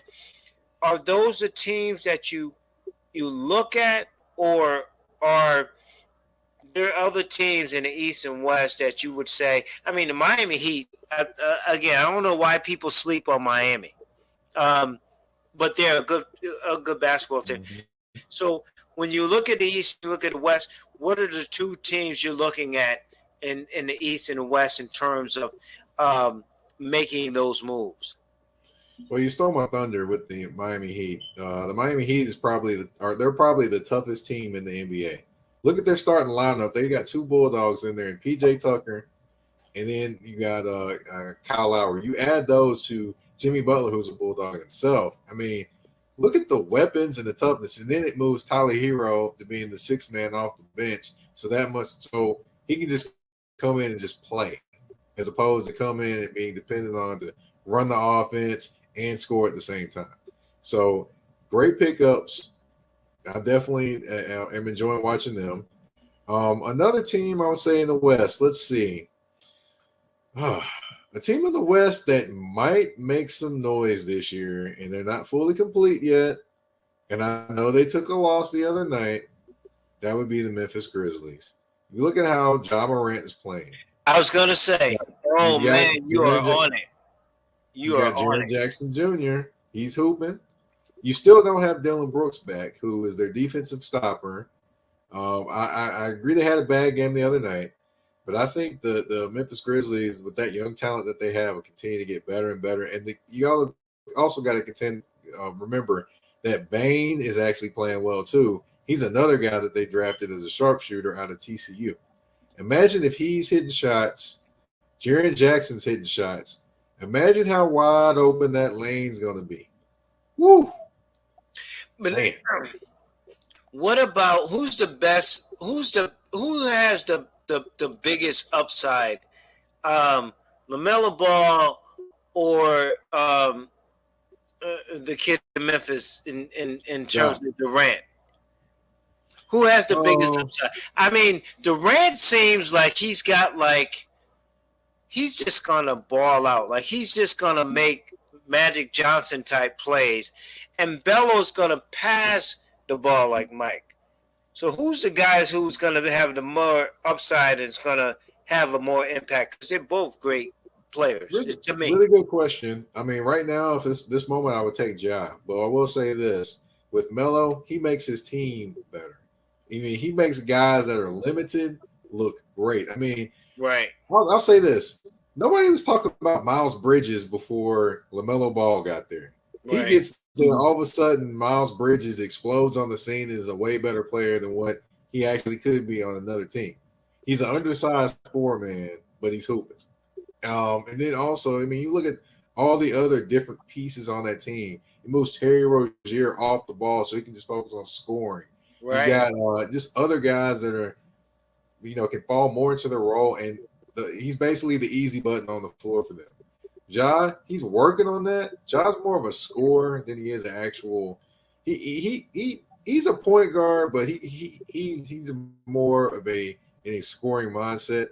Now I've seen Ja since he was a freshman at Murray State. So honestly, believe it or not, he didn't start at point guard when he was at Murray State his freshman year. And the thing is too, with him, with those two guys, Ja is averaging right now. It's early. More assists. 30 points, 30 right, points. And more assists than Melo. But both Melo guys, I think, will be good. Final question to you, Mike, that came in. That was, how does, and they put in parentheses, if does, Russell Westbrook adjust to the Lakers to make them successful? Pretty easy. Russell Westbrook, I think what the biggest thing that Russell Westbrook can do is turn on the tape from the Olympics. Here's what I mean by that. Shoot too much, man. He shoot and miss too much for me. I'm not gonna go there with him on that. Because Russell Westbrook is gonna be Russell Westbrook. We can talk about that till we blow in the face. He's still gonna shoot the ball. But the thing I would say with him is bring the energy like he did on the Olympic team. Anthony Davis and LeBron James are going to be the focal points. That is, it is what it is. But what he can do is he can change the game defensively with his energy and with his tenacity. If he can bring some of that and then also just play his role, which I think eventually will happen, there will be a pecking order. And I think the biggest thing for him getting his points will be him playing with the second unit a little bit more than what LeBron and AD would. That's where I think he'll get the majority of his points as opposed to being, the other. I think he'll, as the season goes on, he'll know when to defer and when to take his shots because, it just takes a while to learn. And then also look at that team. How many pieces are actually back from last year on that team? It's going to take a while for them to get together. I just think that does he say, I'm not a starter, I'll come off the bench with Rondo or whoever and do that? Or do I a point guard on that team that's better than he is? I take my $40 million and do what I'm normally doing, which is just have lots of energy. I may miss shots, but I'm the the Energizer Bunny. I'm the energy guy. I'll say this. I'll say this with him. Honestly, he's not shooting the ball as much as everyone would say he's shooting the ball, to be honest. I mean, the first couple games, he didn't really shoot the ball very much. He was trying to figure out the offense. Right. So, the last couple games, he's kind of had to because LeBron's been out. But when LeBron's in there, I think he's going to be third in the pecking order in terms of shots because I think, ultimately he's still trying to figure out his role. And secondly, I would say this. Los Angeles Lakers, will you please go ahead and put DeAndre Jordan on waivers? He can't move anymore. It's over. It is over. Start Dwight Howard. Go small with Anthony Davis as the backup. Call it a day. Yeah. What's a couple of guys on that team that I think that may need to do that? Now, I'll say this, though. When Ariza comes back, they can really play good small ball. Because, I mean, as much as people talk about Ariza and how old he is and things like that, Ariza is always in good shape, always can play good defense, and he's always good to hit you a good couple corner threes, which is big for a LeBron James team. Right. With it being said about the Lakers real quick, Lakers turn it around and how they do it real quick because I got an email from someone. They need to buy in defensively. Defensively, they're not. That ain't happening though, and Mike. That ain't. I mean, it'll happen more. They 50, man. They ain't trying to.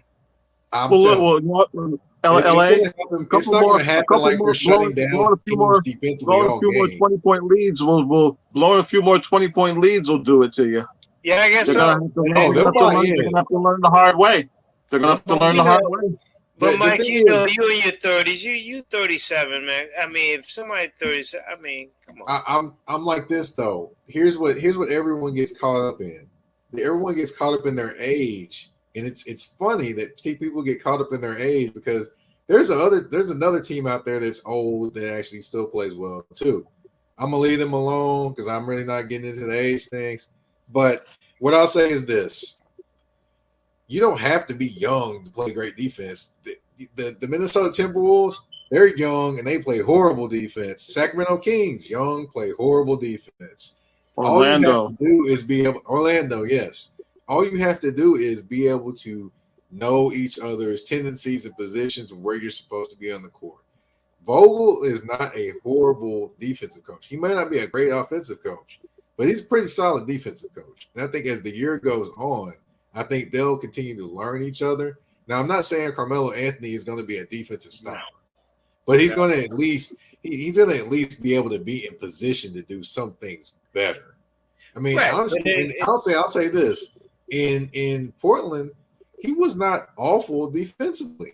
That's what a lot of people missed. He wasn't awful defensively in Portland. He actually was in position.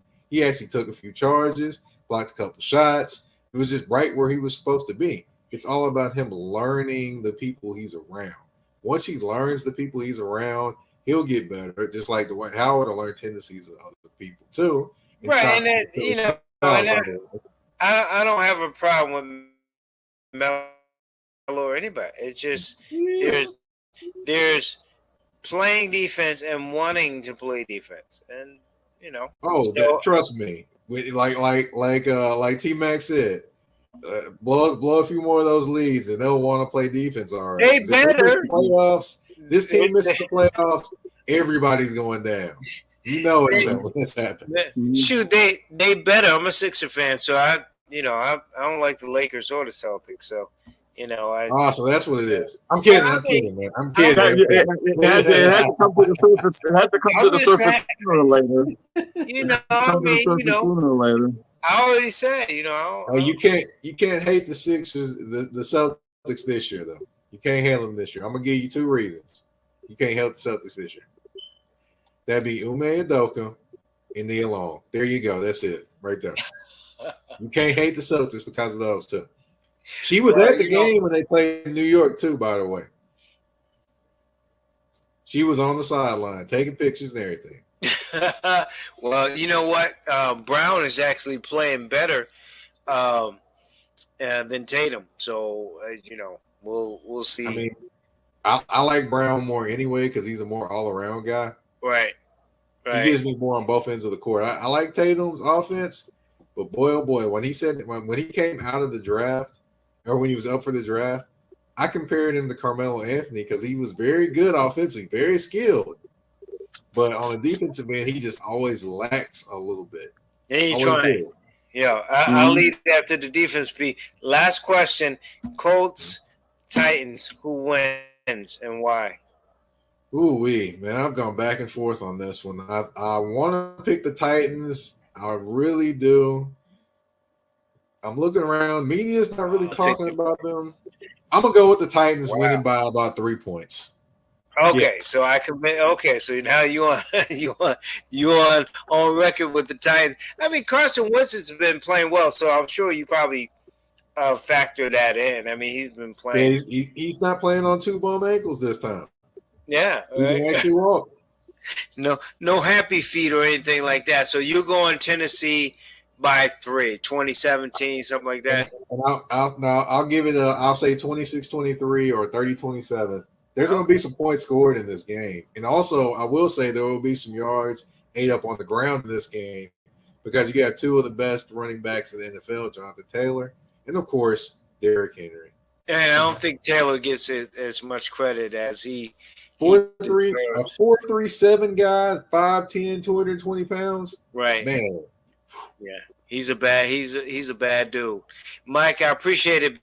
Before you go, let people know how they can follow you, reach out in all phases of your sports, sir. I appreciate it. All right. Well, you can find me on Twitter at MikePatton82. That's MikePatton 82. You can find me on all listening platforms touring the AFC South each and every week. Of course, this week I had a fantasy football writer for The Athletic, Brandon Howard, on, kind of break down, give you tips, stuff like that. And also you can find me, of course, eventually at Sports Awakening. We're going under a little bit of construction now. Maybe come back at Sports Awakening, may come back at something different.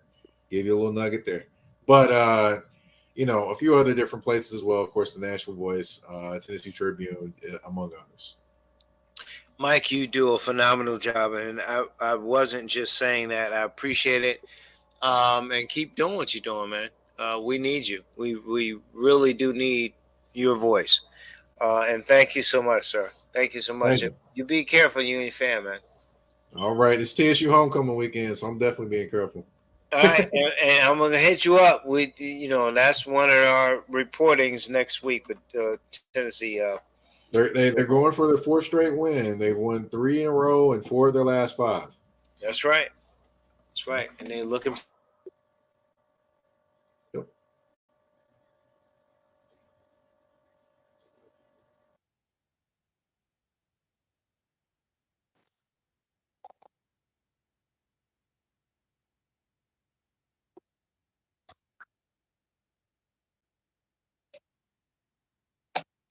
One of the things we didn't get into details with Mike having him on was about this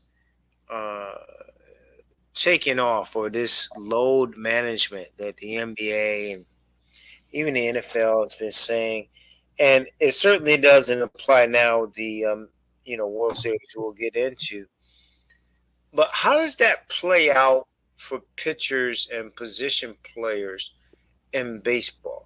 Like, you're playing 162 games. We don't know if that'll change or whatever with the CBA or whatever the case may be. But how does that play out? In particular, T, where you and I think we're on the same page. Now, guys, right? 5 innings. Great job. 5 innings. We didn't grow up with 5 innings. We didn't grow up with 5 innings. You gave me 7, and you got your setup guy, and you got your closer. 5 innings now, and you patting guys on the back. I heard Tom Glavine talking about it, and he was a part of one of the greatest of all time in terms of rotations. 5 innings, and you're patting guys on the back? No, give me 7 2/3 with the setup guy and the closer. That's what I want. And baseball, to me, I think baseball has slowed down because there's so many setup people coming into the games, in particular the playoffs. Well, it's first of all, the person who said 6 innings is a quality start, I need to find him and his family. Because it's interesting because back in the day, and again I'm showing my age, I guess, but there's something about facing a team a 4th time. I pretty much saw damn near every one of Seaver's starts with the Mets, when he was in his heyday.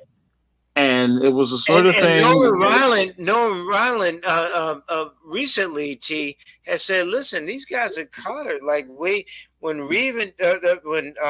Tom Seaver and I and others, we pitched with the assumption that we were at the very least going into the 8th inning. Then you got a guy, the lefty righty thing. You shut him down. Then you bring your closer in."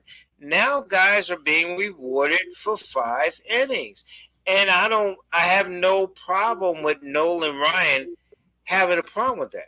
Because in 5 innings, you still got all these innings to pitch. Not to mention, if it's a playoff series, then you got the setup, and they may come back or they may not come back. It's just different, Tony. It really is depressing in terms of when you look at how baseball, when we were growing up, as opposed to these guys getting patted on the back for going 5 2/3. Really. And to me, it didn't seem like you had as many the arm injuries that you had back in the day. Tommy John was an anomaly. When he, and remember, Tommy John was a better pitcher after the surgery than before. I mean, it wasn't like he was a terrible pitcher before then, but here's the thing: the whole importance on the bullpen, it's almost too specialized now. Because I go back and forth with the lefty and righty thing. These are all, my thing is, if the guy is good enough to get you out 2-3 times in a game, he's good enough to get you out a 4th time as well. And look, I get the whole thing of quality relief, but it can wear you down. I think we saw that this year with the Rays.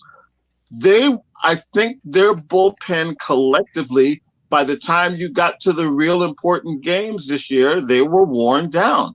And you see that I think that's what wound up happening with Milwaukee.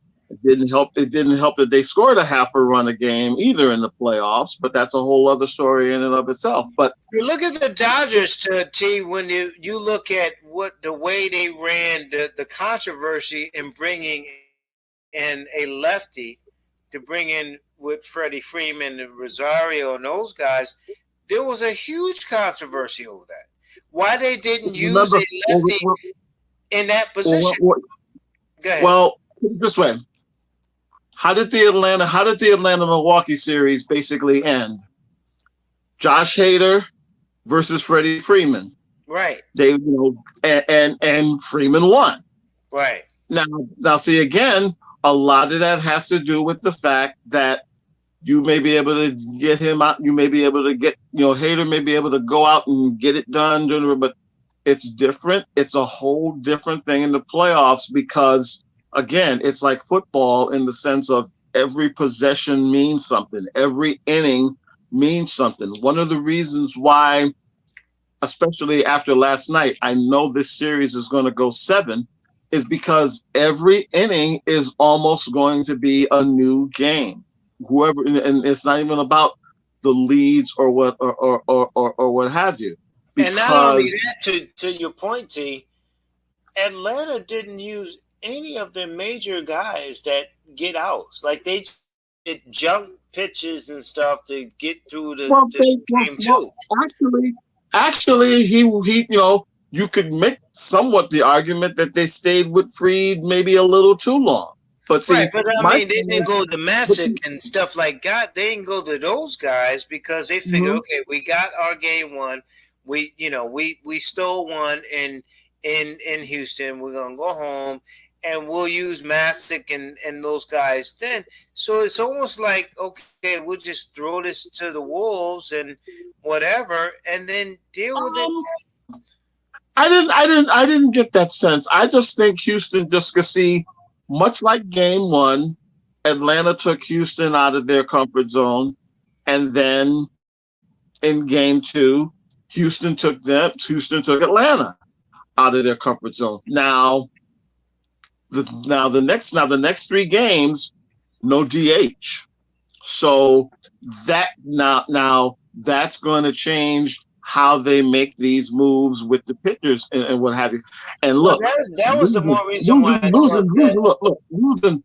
It goes without saying, losing Charlie Morton is huge. Right, and that's the more reason why I thought that with the 3 games coming up, that Atlanta said, you know what, we're not gonna win this. So we'll just throw whatever, and we're gonna keep our best going into Atlanta. That's what I saw.